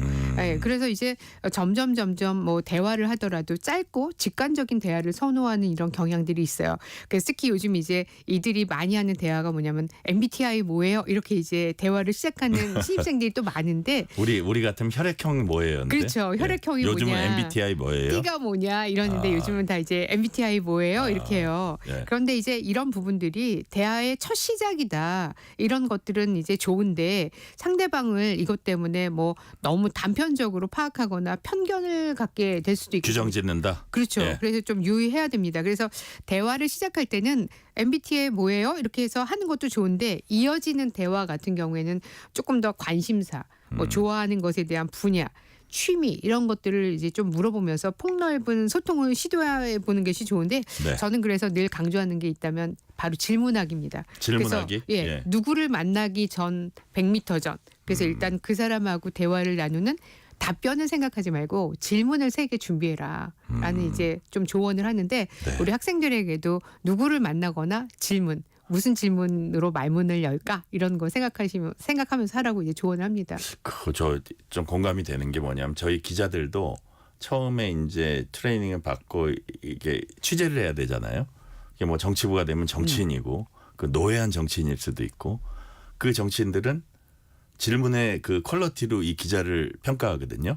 그러니까 그걸 뭣도 모르고 그냥 별로 연구를 안 하고 질문하면 뭐 싫은 얘기는 안 하지만 거기서 평가를 해버려요. 그래서 준비를 많이 해야 되는데 역시 친구를 잘 사귀기 위해서는 그냥 뭐 나오는 대로 질문하는 게 아니라 이렇게 꼼꼼하게 저 친구 이런 얘기를 하면 내가 더 저 친구를 잘할 수 있겠다. 이런 질문을 좀 연구하는 것도 필요하다. 맞습니다. 그렇죠? 그래서 저는 누구를 만나거나 어쨌든 질문을 좀 연구하고 가면 그 사이에 또 상대방이 답변을 하면 이 친구는 이렇구나 그러면서 한결 여유 있게 네. 대화를 이렇게 능숙하게 본인이 리드할 수 있을 거라고 생각을 해요. 네. 여기에 더해서 우리 신입생들에게 또 강조하고 싶은 게 있다면 바로 시간 관리 부분이에요. 시간 관리. 예. 그래서 뭐 집에서 조금 먼 통화 이 통화 거리가 있는 친구들도 있고 그러는데 네. 시간 관리를 잘 하기 위해서는 일단 우선순위 정하고 일정을 조금 배분하는 게 필요한데 학교에 이제 개강을 하고 나면 과제도 있고 시험도 있고 개인적인 시간도 있고 인간관계도 있고 동아리 모임도 있고 특히 이제 1학기 때는 뭐 MT를 간다거나 이런 경우 있어요. 네. 근데 이럴 때 좀 일정을 잘 좀 쪼개보라는 거예요. 그래서 비유를 들어서는 먹는 거 비유를 많이 하는데 예를 들어서 김 한 장이 있어요. 그럼 큰 김을 그냥 통째로 먹는 게 아니라 이렇게 먹기 좋은 크기로 자르잖아요. 예. 이런 것처럼 나의 시간과 일정도 좀 쪼개고 잘 관리하고 일정을 좀 배분을 해야 된다라는 것이고요. 특히 이 신입생들 같은 경우에는 힘들 때 있는데 이럴 때 주변에 좀 도움을 요청하라는 조언을 네. 드리고 싶어요. 네. 그래서 뭐 교수님도 있고 학과 선배도 있고 친구도 있고 도움을 줄 수 있는 사람이 많은데 막막하면 좀 조언을 구할 수 있는 이런 어떤 멘토 같은 사람을 좀 2-3명은 만들어야 된다라는 거 말씀을 좀 드려요. 그래서 좀 학과의 어떤 동아리라든가 뭐 연합 동아리 같은 데도 가입을 하셔서 선배 멘토를 만드는 거. 아무래도 교수님은 조금 어려울 수 있잖아요. 네, 네. 그래서 선배들이 또래 만만하죠. 중에서, 네, 예. 그 선배들 중에서 좀 멘토를 한 2-3명 정도 그래서 학과의 도움도 받으시고 일상생활에 도움을 받는 멘토를 만드셔서 SOS를 좀 치시라는 거 말씀을 드려요. 네. 혼자서 끙끙 앓지 말고 SOS. 자, 신입 사원 얘기로 넘어가기 전에 문자 하나 소개해 드릴게요. 양창순 님이 30년 전에 입학했는데 대학 다시 다니고 싶네요. 그땐 들어가자마자 학과도 동아리도 술 먹는 것부터 가르치니 아둔해서 그것만 배우고 남은 시간은 당구 치고 컴퓨터 오락실에나 갔습니다. 공부도 열심히 하셨겠죠. 뭐 이것도 재미있게 하셨겠지만 어쨌든 그러던 시절도 있었어요. 그렇죠. 예. 네. 자, 직장에 첫 출근하는 신입사원들의 경우는 또 다른 어려움이 있을 겁니다. 신입사원들의 관계 맺기 고민들 어떤 게 많습니까? 신입사원들이 힘들어하는 건 직장 안에서의 커뮤니케이션 상황 중에서 일단 보고 질문 이게 아닐까 싶습니다. 특히 이제 그 졸업생들이 회사에 입사한 다음에 연락을 했을 때 많은 부분이 상사에게 보고할 때 너무 긴장이 돼서 말을 제대로 못한다라는 거고 사실 우리가 뭐 메일을 보내거나 메시지를 보내거나 그러면 잘 정리해서 할 수 있는데 말로 하려니까 머릿속이 하얘지고 두서없이 말하게 되고 이런다는 거예요. 사실 쉽지 않아요. 그렇죠. 예, 그래서 예. 이제 대면 보고에서는 머릿속이 하얘지는 경우가 많은데 이럴 때를 위해서 핵심부터 말하기 습관을 좀 들이시는데 그런데다가 상사 스타일 따라 또 달라요. 어떤 상사는 메일로 보고하고 그다음에 이 구두로 보고받는 걸 선호하는 상사가 있는가 하면 구두로 먼저 보고받는 걸 좋아하는 상사가 있거든요. 그러니까 그 상사의 스타일을 일단은 파악을 하시고요. 사실 저는 제가 활용하는 방법은 뭐냐면 네. 접착식 메모지를 활용하는 거예요. 접착식 메모지는 뭐 사이즈가 크기가 다 제각각 예, 다르잖아요.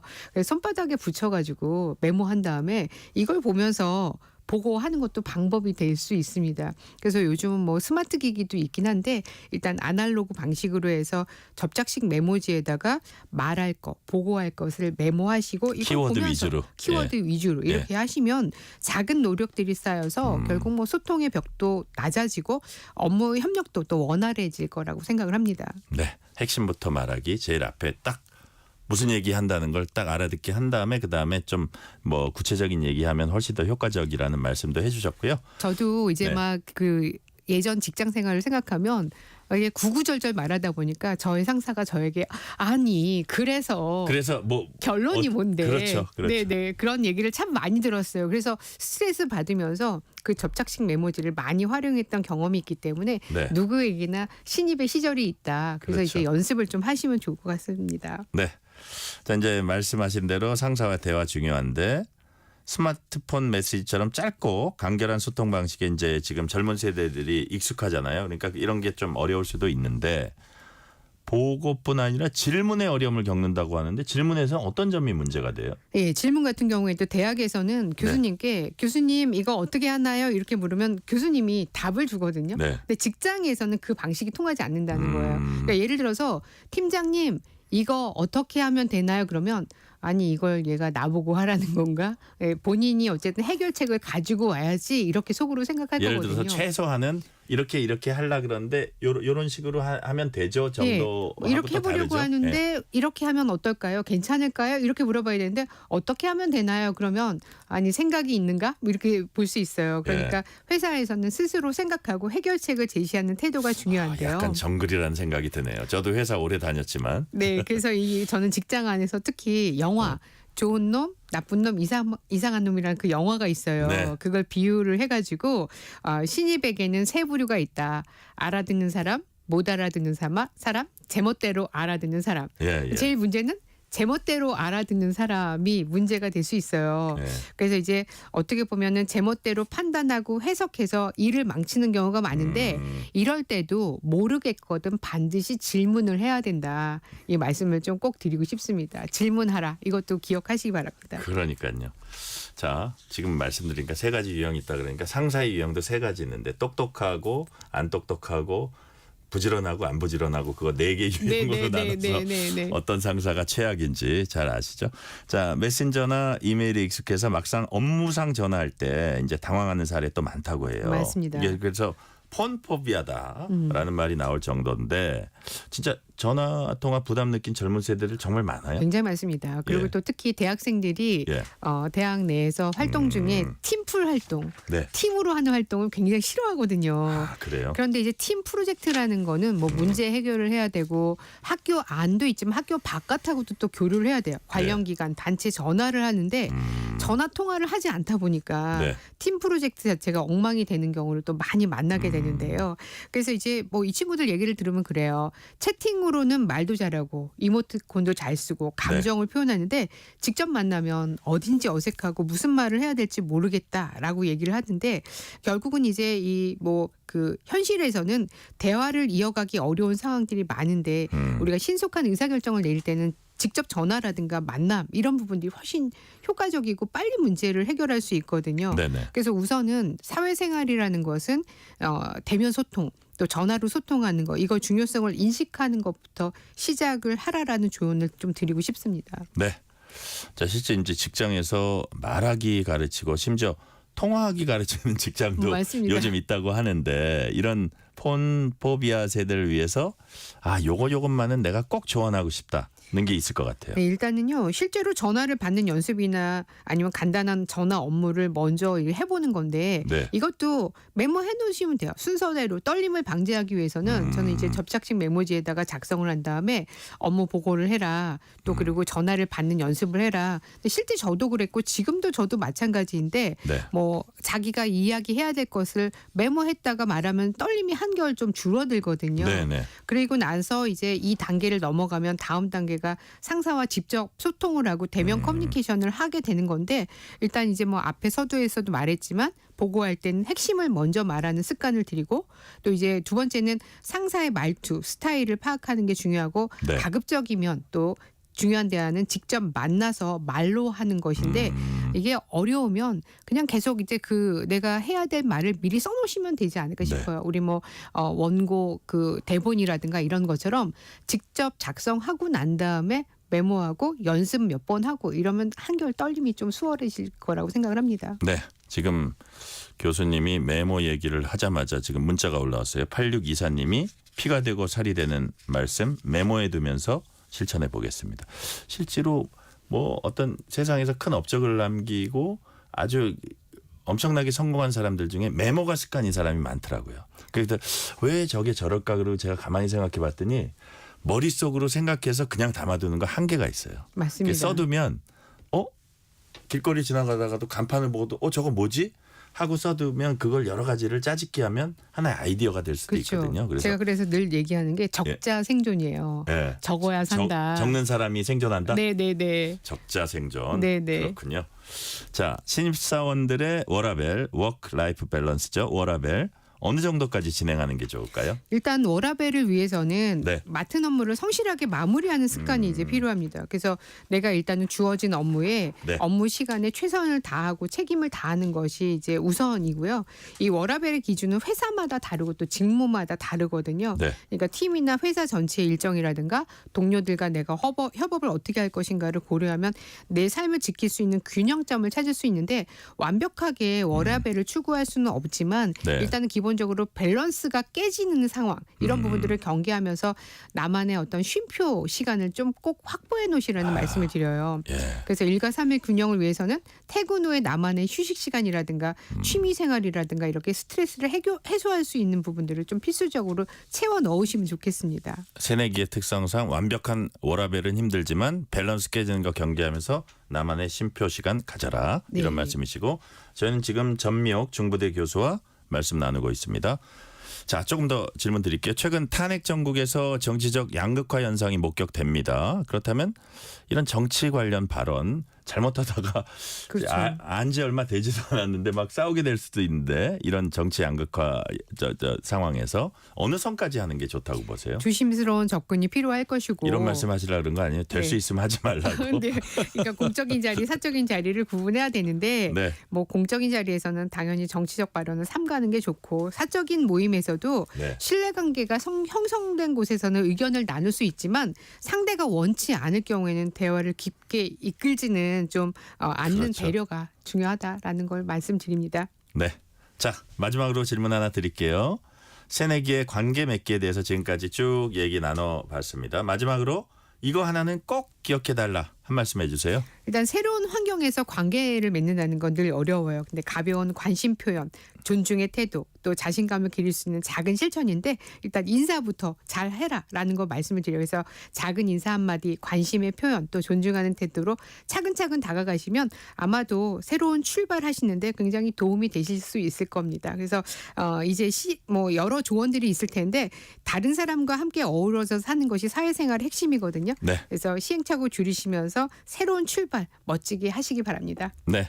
밝은 표정으로 눈을 맞추면서 인사하기. 이것이 새로운 출발에 큰 도움이 될 것이다라고 말씀해 주셨습니다. 오늘 말씀은 여기까지 듣겠습니다. 지금까지 전미옥 중부대 교수님과 함께한 이야기 새내기 여러분들께 도움되기 바랍니다. 전미옥 교수님 말씀 감사합니다. 네, 감사합니다. 퇴근길 당신과 함께 읽는 세상 이야기 KBS 1라디오 뉴스레터 K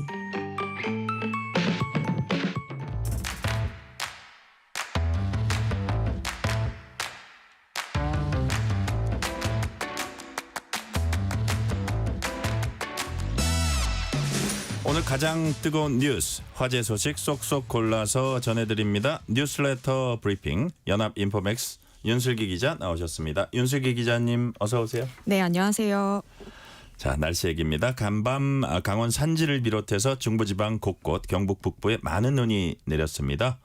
3월이 시작됐는데 언제까지 이렇게 춥고 또 눈이 오는 건가요? 벌써 모레면 사실 개구리가 잠에서 깨어난다는 절기상 경칩인데요. 경칩, 그렇죠. 네, 당분간 전국엔 추위가 좀 이어질 것 같습니다. 오늘 서울은 맑은 하늘 속에서 바람이 강하게 불고 있는데요. 네. 간밤에는 강원 산지를 비롯한 중부지방 곳곳과 경북 북부에 많은 눈이 내려 쌓였습니다. 기상청에 따르면 어제부터 강원은 10에서 30cm, 경북 동부와 충북, 경북 북부엔 5에서 15cm의 많은 눈이 내렸는데요. 어제 밤 12시부터 오늘 6시까지 내린 눈이 가장 높게 쌓였을 때 적석을 보면요. 네. 강원 고송 향로봉과 인제 미시령에 49.6cm, 44.1cm의 눈이 내렸습니다.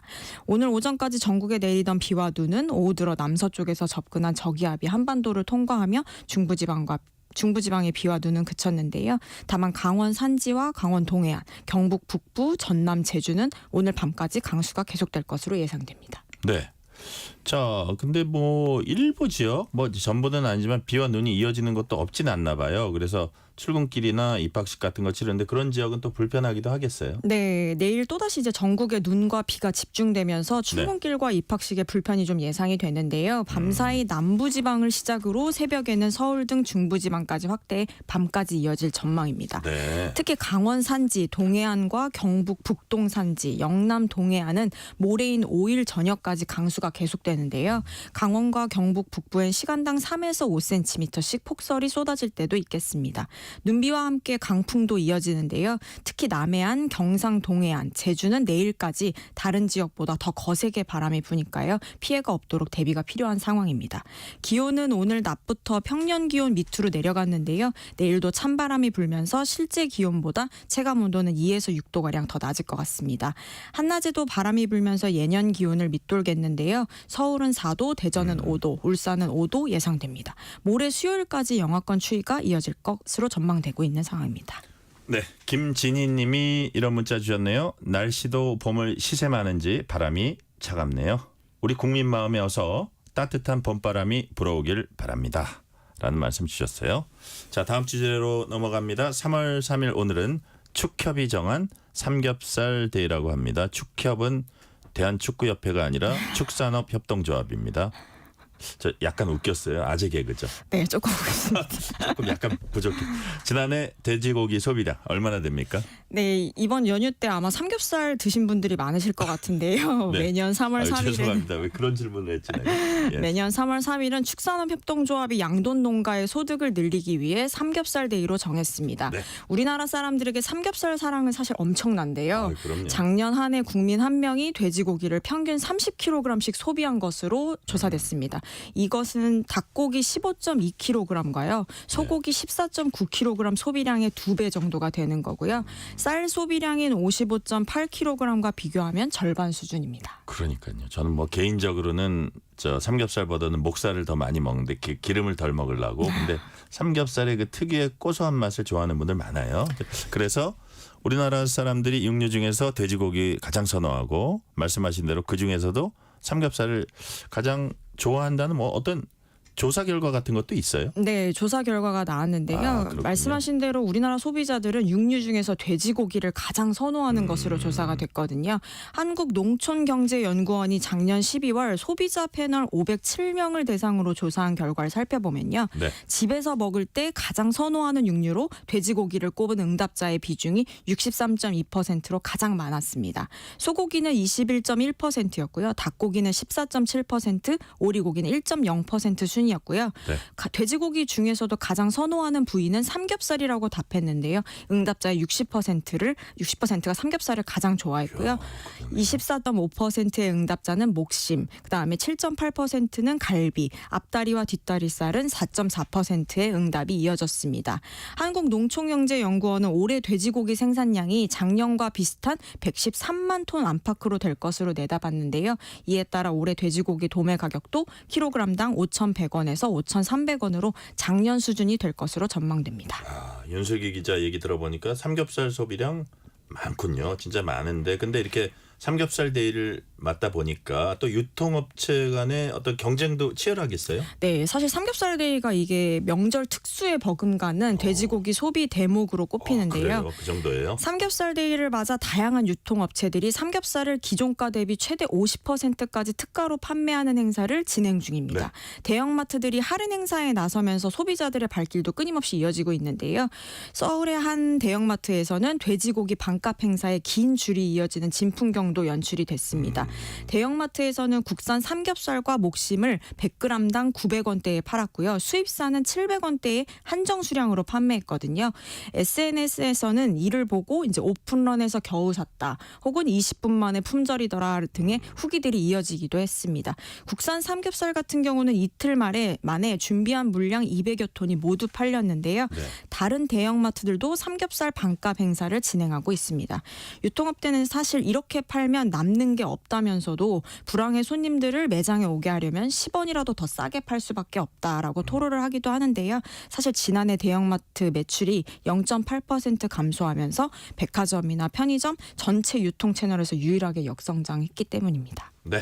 삼겹살 데이 이후에도 조금 이런 그 세일 행사 같은 거 하면 효과가 있을 것 같아요. 3월 내내 한다. 뭐 이런 거 나오면 더 좋을 것 같고요. 제가 문자들이 막 올라오네요. 2111님이 하나뿐인 손주가 쇠고기보다 삼겹살 선호해서 사서 보냈답니다. 방송이 구수하고 재미나네요. 웃음 표시. 감사합니다. 1303님이 삼겹살 데이 지금 맛나게 구워 먹고 있는데 두 분께서 말씀해 주시니 더욱 맛나네요. 아주 맛있게 드시기 바랍니다. 감사합니다. 자, 저희는 이제 국제 뉴스로 넘어가겠습니다.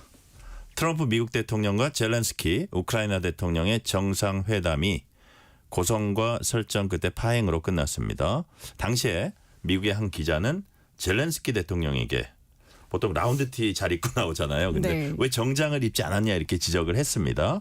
근데 그 기자가 누군지 확인이 됐다면서요. 네, 그 트럼프 미국 대통령과 젤렌스키 우크라이나 대통령 정상회담에서 적대적인 어투로 젤렌스키 대통령의 복장을 지적했던 기자가 있었잖아요. 말씀하신 대로 이 기자가 친 트럼프 성향인 마저리 테일러 그린 공화당 하원 의원의 남자친구인 것으로 확인됐습니다. 외신에 따르면 해당 기자는 보수 성향 방송인 리얼 아메리카 보이스의 브라이언 글렌이었다고 보도가 됐는데요. 2020년에 설립된 리얼 아메리카 보이스는 트럼프 대통령에게 우호적인 보도로 지지자들 사이에서 주류 언론에 대한 대안으로 떠오르고 있는 채널입니다. 그 정도예요? 글렌은 이 채널의 대표 인물인데요. 그린 의원의 남자친구이기도 했다고 아까 말씀드렸잖아요. 최근에는 트럼프 대통령이 가장 좋아하는 기자 중 한 명으로 급부상하고 있습니다. 외신들은 이제 글렌의 이날 발언이 젤렌스키 대통령을 모욕하고 SNS상에서 바이럴이 되기 위해서 한 계획된 공격이었다라고 분석하고 있는 상황입니다. 네. 자, 트럼프 대통령 최측근인 일론 머스크 테슬라 최고 경영자도 젤렌스키 대통령의 복장을 또 조롱을 했다고 해요. 네, 트럼프 미국 대통령의 최측근인 일론 머스크 테슬라 최고 경영자도 젤렌스키 우크라이나 대통령의 복장을 조롱했는데요. 근데 사실 사진 속으로 보셨다시피 사실 일론 머스크 자체도 좀 편안한 복장을 많이 입고 나오기도 했잖아요. 근데 이제 머스크가 자신이 소유한 X, 옛 트위터 계정에 트럼프와 젤렌스키 대통령이 악수하는 영상을 공유하면서 오늘은 다 차려입었다라는 트럼프 정장을 입었나 보죠. 그날은. 이렇게 대통령의 말과 함께 웃는 이모티콘을 붙이기도 했습니다. 사실 이게 정장을 입었다라는 것보다는 좀 비꼬았다라는 표현을 이제 다 한 젤렌스키 대통령은 갖춰 입지 않았다 보니까 그런 걸 좀 풍자했다라는 거 꽈보기도 했습니다. 네, 지금 윤슬기 기자도 말씀을 해주셨습니다만 머스크 본인은 보통 보면 행사뿐만이 아니라 그 백악관에 저 트럼프 집무실에 갈 때도 보면 티셔츠 입고 또 모자도 많이 써요. 그 보통 그 옆에 있는 사람들 복장 다 정장하고 있는데 혼자서 그러고 있거든요. 그리고 막 발표하고 그런데 본인은 또 그러고 참석을 하잖아요. 그죠? 네, 그래서 사실 내로남불이라는 비판이 나오고 있는 건데요. 머스크도 사실은 지난달 26일에 2기 트럼프 행정부의 첫 강요 회의에서 기술 지원이라고 쓰인 티셔츠와 트럼프 대통령의 선거 구호인 미국을 다시 위대하게라고 쓰인 야구 모자를 쓰고 나타났었잖아요. 이를 보고 사실 한 X의 이용자는 머스크의 게시물에 대한 답글로 강요 회의 사진을 올리면서 남의 집에서 모자를 쓰는 것은 신뢰라고 배우지 않았느냐라고 일갈하기도 했고요. 다른 X 트위터 이용자도 머스크의 게시물에 백악관 대통령 집무실에서 그가 아들과 티셔츠와 야구 모자를 쓴 사진을 올리며 이런 옷차림도 오벌 오피스에서의 옷차림이 아니다라고 비꼬기도 했습니다. 그러니까 본인도 사실은 백악관 공식 회의에 티셔츠를 입고 참석한 적이 있으면서 네. 젤렌스키 대통령의 복장을 조롱하는 게 내로남불이다라는 비판이 나오고 있는 겁니다. 그러니까 이제 뭐 어쨌든 그럼에도 불구하고 지금 뭐 일론 머스크야 트럼프 대통령의 최측근이라고 할 수 있는데 그 자기의 복장에 대해서도 전혀 제한받지 않고 젤렌스키 대통령 트럼프와 충돌했기 때문에 이제 다들 그 측근들이 같이 조롱하고 공격하는 그런 상황이라고 봐야 되는데 마지막으로 질문 하나 드릴게요. 트럼프 미국 대통령과 젤렌스키 우크라이나 대통령 정상회담이 파행 빚은 걸 놓고 미국 정계에선 또 엇갈린 반응들이 나오고 있죠. 네, 이 정상회담이 거친 설정 끝에 노 딜로 끝이 났잖아요. 네네. 그래서 미국 정계에서도 좀 엇갈린 반응이 나오고 있습니다. 조 바이든 행정부 시절 우크라이나 지원에 적극적이었던 민주당 주요 인사들은 네. 트럼프 대통령이 우크라이나를 선제 침공한 블라디미르 푸틴 대통령에게 굴복했다라고 비판을 했고요. 반면 이제 집권 공화당 의원들은 트럼프 대통령이 미국 우선주의적인 면모를 제대로 보여줬다며 두둔했는데요. 네. 친 트럼프 성향인 공화당 중진 린지 그레이엄 상원 의원은 미국을 모욕한 젤렌스키 대통령이 물러나야 한다라고 주장하기도 했습니다. 네, 3253님이 최근 젤렌스키 대통령 보면서 약한 나라의 서름과 함께 국력의 중요성 실감합니다라고 말씀 주셨습니다. 여기까지 말씀 듣겠습니다. 지금까지 윤슬기 기자였습니다. 감사합니다. 고맙습니다.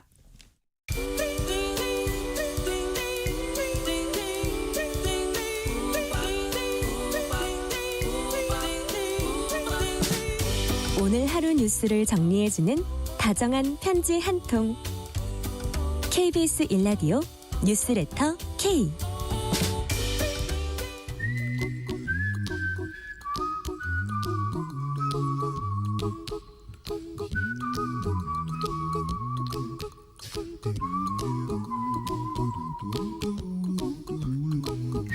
돈 걱정, 경제 걱정, 미래 걱정, don't worry, be happy.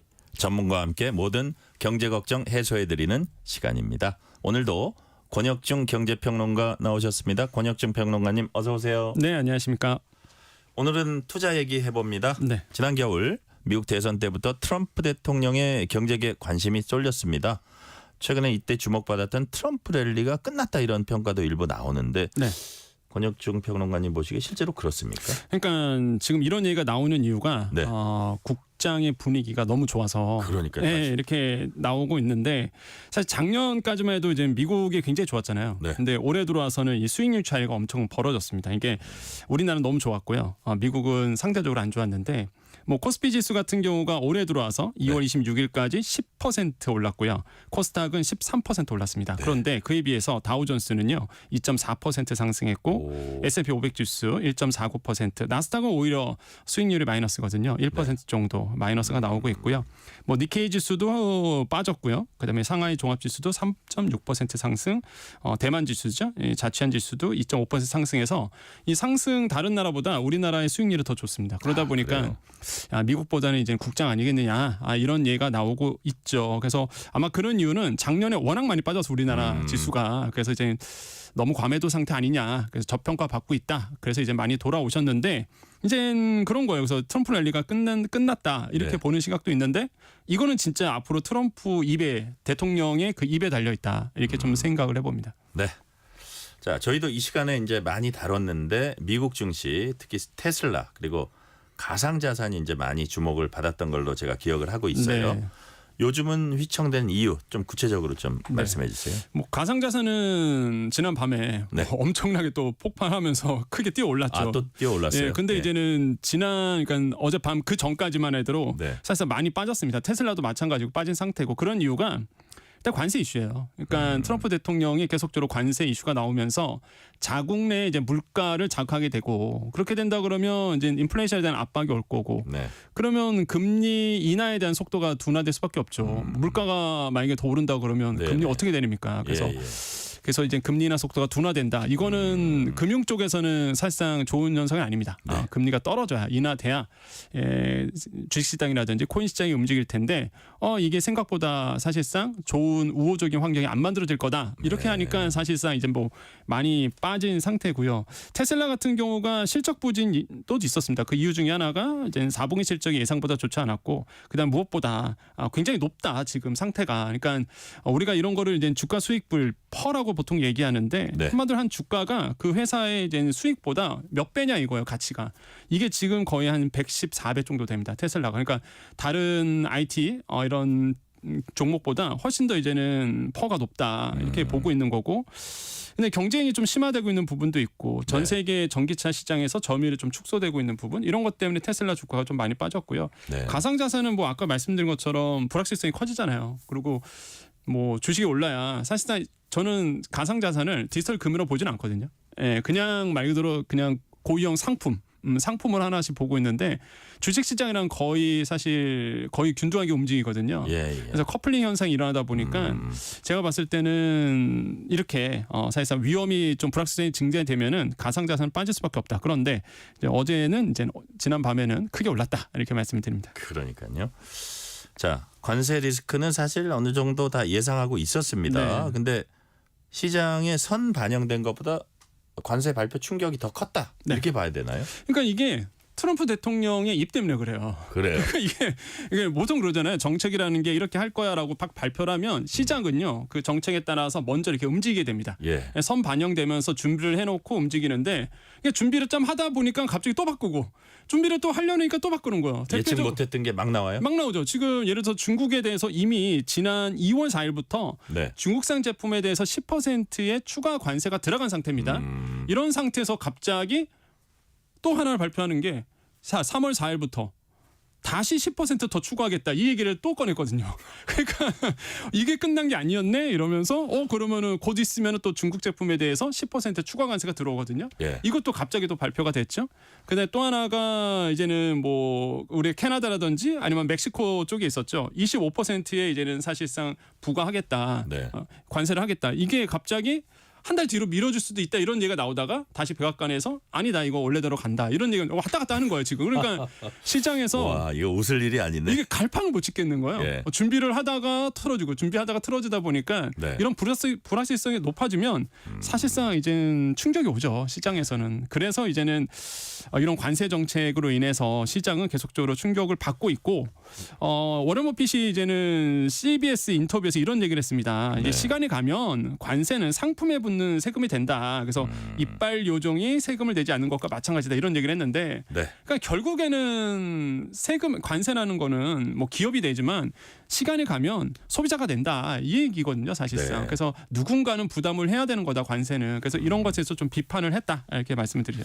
아까 가상자산과 함께 뭐 테슬라 주가도 최근에 많이 하락했다는 말씀하셨는데, 근데 테슬라 주가의 2배, 3배 연동되는 ETF 크게 하락했습니다. 이 ETF 최대 보유자가 한국 투자자들이라고 해요. 어디서 나온 얘기입니까? 이게 그러니까 어떤 거냐면, 그러니까 ETF라는 게 그 사실상 이제는 그 주식의 지수를 따라가는 거거든요. 그러니까 예를 들어서 테슬라라든지 아니면 미국 주식에 대해서 이제 투자를 했을 때 많은 분들이 테슬라와 관련돼서 ETF 상품을 많이 샀어요. 그러니까 그 테슬라의 주가에 대해서 추종을 하는 겁니다. 그래서 이 ETF 상품이 2배, 그러니까 레버리지를 쓰는 거죠. 2배, 3배짜리 이런 레버리지 ETF 상품이 있는데, 한마디로 이제 테슬라가 예를 들어서 한 10% 오르면 곱하기 2 하는 거예요.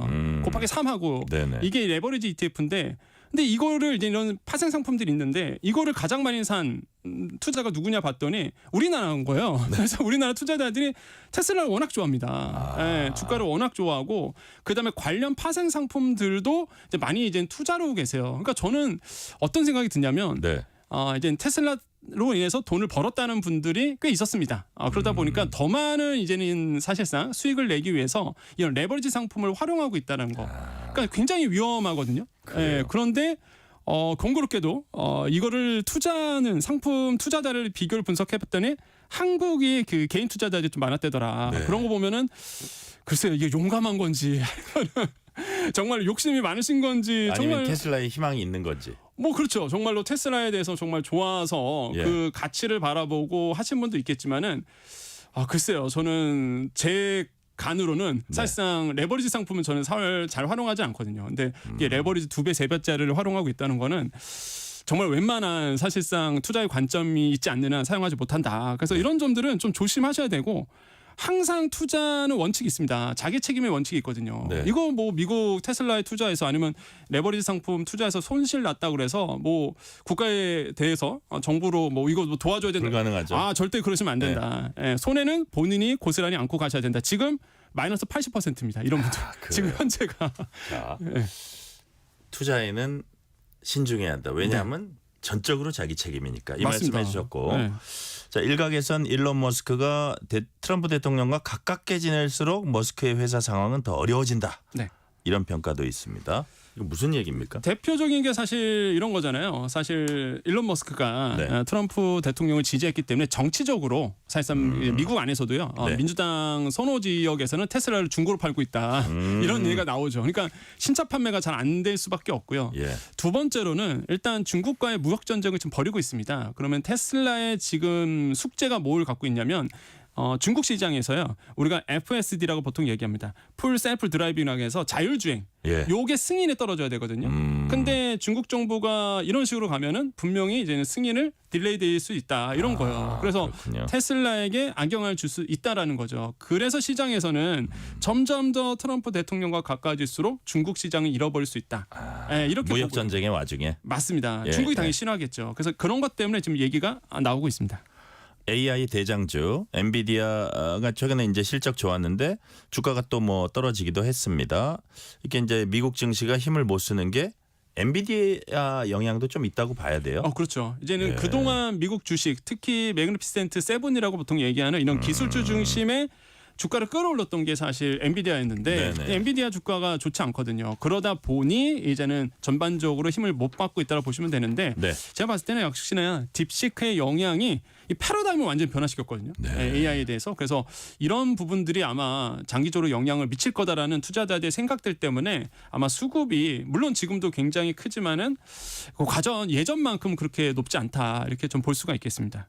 주요 경제 지표들도 내림세 보이면서 미국 경제가 불안하다. 이런 진단도 일부 나옵니다. 그렇다면 지금이 상승장 중간의 조정기라고 봐야 되는지 아니면 일종의 뭐 이것도 위기의 전조다 이렇게 봐야 됩니까? 저는 일단은 지금 한두 달 안에 나오는 네.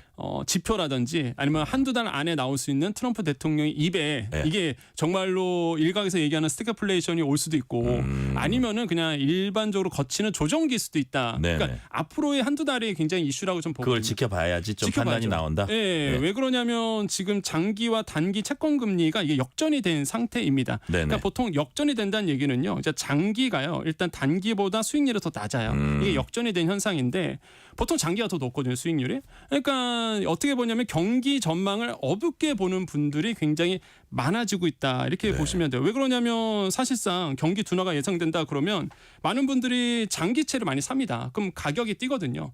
그러면 가격이 뛰면 금리는 떨어져요. 그래서 네. 장기채가 금리가 이제 점점 더 떨어지거든요. 그러니까 마찬가지로 지금이 딱 그런 상태거든요. 지금 현재 단기 채권의 이제 수익률이 더 높아지고 있는 상태예요. 그래서 시장에서는 아마 지금 경기 침체에 대한 우려스러움을 네. 지금 내비치고 있다라는 거죠. 그래서 한두 달 안에서 미국의 경제 지표와 그 다음에 이제 트럼프 대통령의 이 관세를 과연 어떻게 할 건지. 네. 예, 정말로 이게 실현 가능한 관세로서 정말로 25% 관세를 내릴지 네. 아니면은 그냥 하나의 어떤 협상용 카드로 쓰고 있는 건지 그건 한두 달 더 봐야 된다. 이건 봐야죠, 이거는. 그래서 네. 그렇게 된다 그러면 그걸 보고 아마 판단할 수 있지 않을까 이렇게 생각을 해봅니다. 네.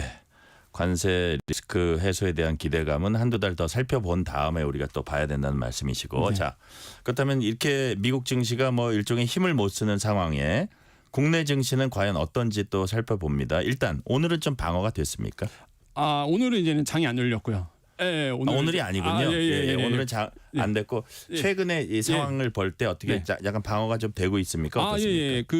일단은 최근에는 굉장히 좀 좋은 흐름으로 갔습니다. 그래요? 예, 네. 그래서 우리 장이 물론 과거에 주도주로 엮었던 사실상 뭐 조선이라든지 네. 이런 것들은 좀 힘을 못 받고 오히려 2차 전지주 관심이 좀 높아지면서 예. 사실상 좀 그런 관점에서 이제 높아지고 있는 모습을 보였는데 근데 시장에서는 우려스러워하는 게 있습니다. 바로 이제 공매도거든요. 그렇죠. 예, 이제 공매도가 이제 다시 한번 이제 3월 31일부터 전면 재개가 됩니다. 네네. 그래서 이제 전면 재개가 되다 보니까 개인 투자자분들은 당연히 이제 좋아지가 않아요. 지금 네. 현재 좋아하지 않고 그렇게 된다면 그동안 많이 올랐던 가치 대비 많이 올랐던 어떤 뭐 조선주라든지 물론 조선주는 뭐 가치가 높지만은 그래도 네네. 이제 상당히 많이 올랐었거든요. 아. 방산이라든지 이런 쪽에서 아마 공매도가 일어날 수 있다라는 우려 수렴이 나오고 있거든요. 그래서 네. 이런 점들은 시장의 어떤 그 리스크 위험 요소로 이제 작용하고 있고 그래서 정부는 과열 종목 지정 제도를 좀 활용하겠다라고 네. 얘기하고 있어요. 이게 뭐냐면 그냥 주가가 3% 이상 빠지고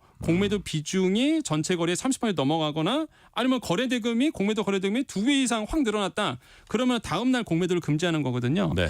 이런 지정 제도를 활용해서 공매도를 컨트롤하겠다 얘기하고 있는데 이거는 뭐 정말로 또 공매도가 전면 재개되면 이것도 지켜볼 노릇이다 이렇게 말씀을 드립니다. 네. 자, 미국 내에서 인플레이션 우려가 높아지고 있는 상황입니다. 이런 건 증권을 비롯한 금융시장에 어떤 영향을 끼치게 될까요? 당연히 아까도 말씀드린 것처럼 악영향을 줄 수밖에 없다. 이렇게 그렇죠. 말씀드립니다. 왜 그러냐면 인플레이션의 압박이 오잖아요. 그러면 연준이 가만히 있습니까? 네. 금리 인하한다고 얘기는 했는데 이제 금리 인하를 할 수가 없는 영역이에요. 그럼 계속적으로 동결로 갈 거란 말이죠. 네. 시장은 선반영합니다. 금리 인하를 선반영된 상태인데 예상을 깨고 계속적으로 금리 인하 안 하고 네. 동결로 계속 간다 그러면 시장에 영향을 줄 수밖에 없어요. 그래서 미국도 압니다. 모를 리가 없잖아요. 그래서 지금 트럼프 대통령이 제가 말씀드리는 거예요.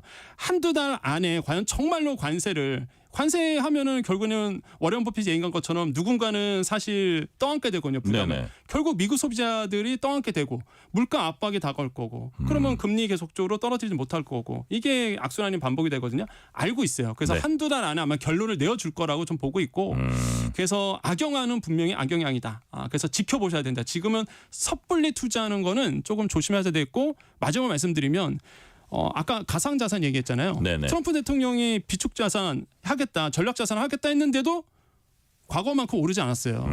그래서 저는 보면서 겨우 이런 생각이 들었거든요. 네. 그 정도 보면은 진짜 이거는 좀 주의하셔야 된다라고 말씀을 드리겠습니다. 네. 오늘 말씀은 여기까지 듣겠습니다. 지금까지 권혁중 경제평론가였습니다. 말씀 감사합니다. 네, 감사합니다. 오늘 뉴스레터 K는 여기까지입니다. 커피 쿠폰 당첨자 명단은 뉴스레터 K 홈페이지 확인해 주시고요. 끝곡으로는 십장생의 삼겹살 투나잇 들으시겠습니다. 오늘도 함께해 주신 청취자 여러분 진심으로 감사드립니다. 지금까지 뉴스레터 K 전종철입니다. 앞뒤로 뒤집다 보면 우리 사랑이 이루어질까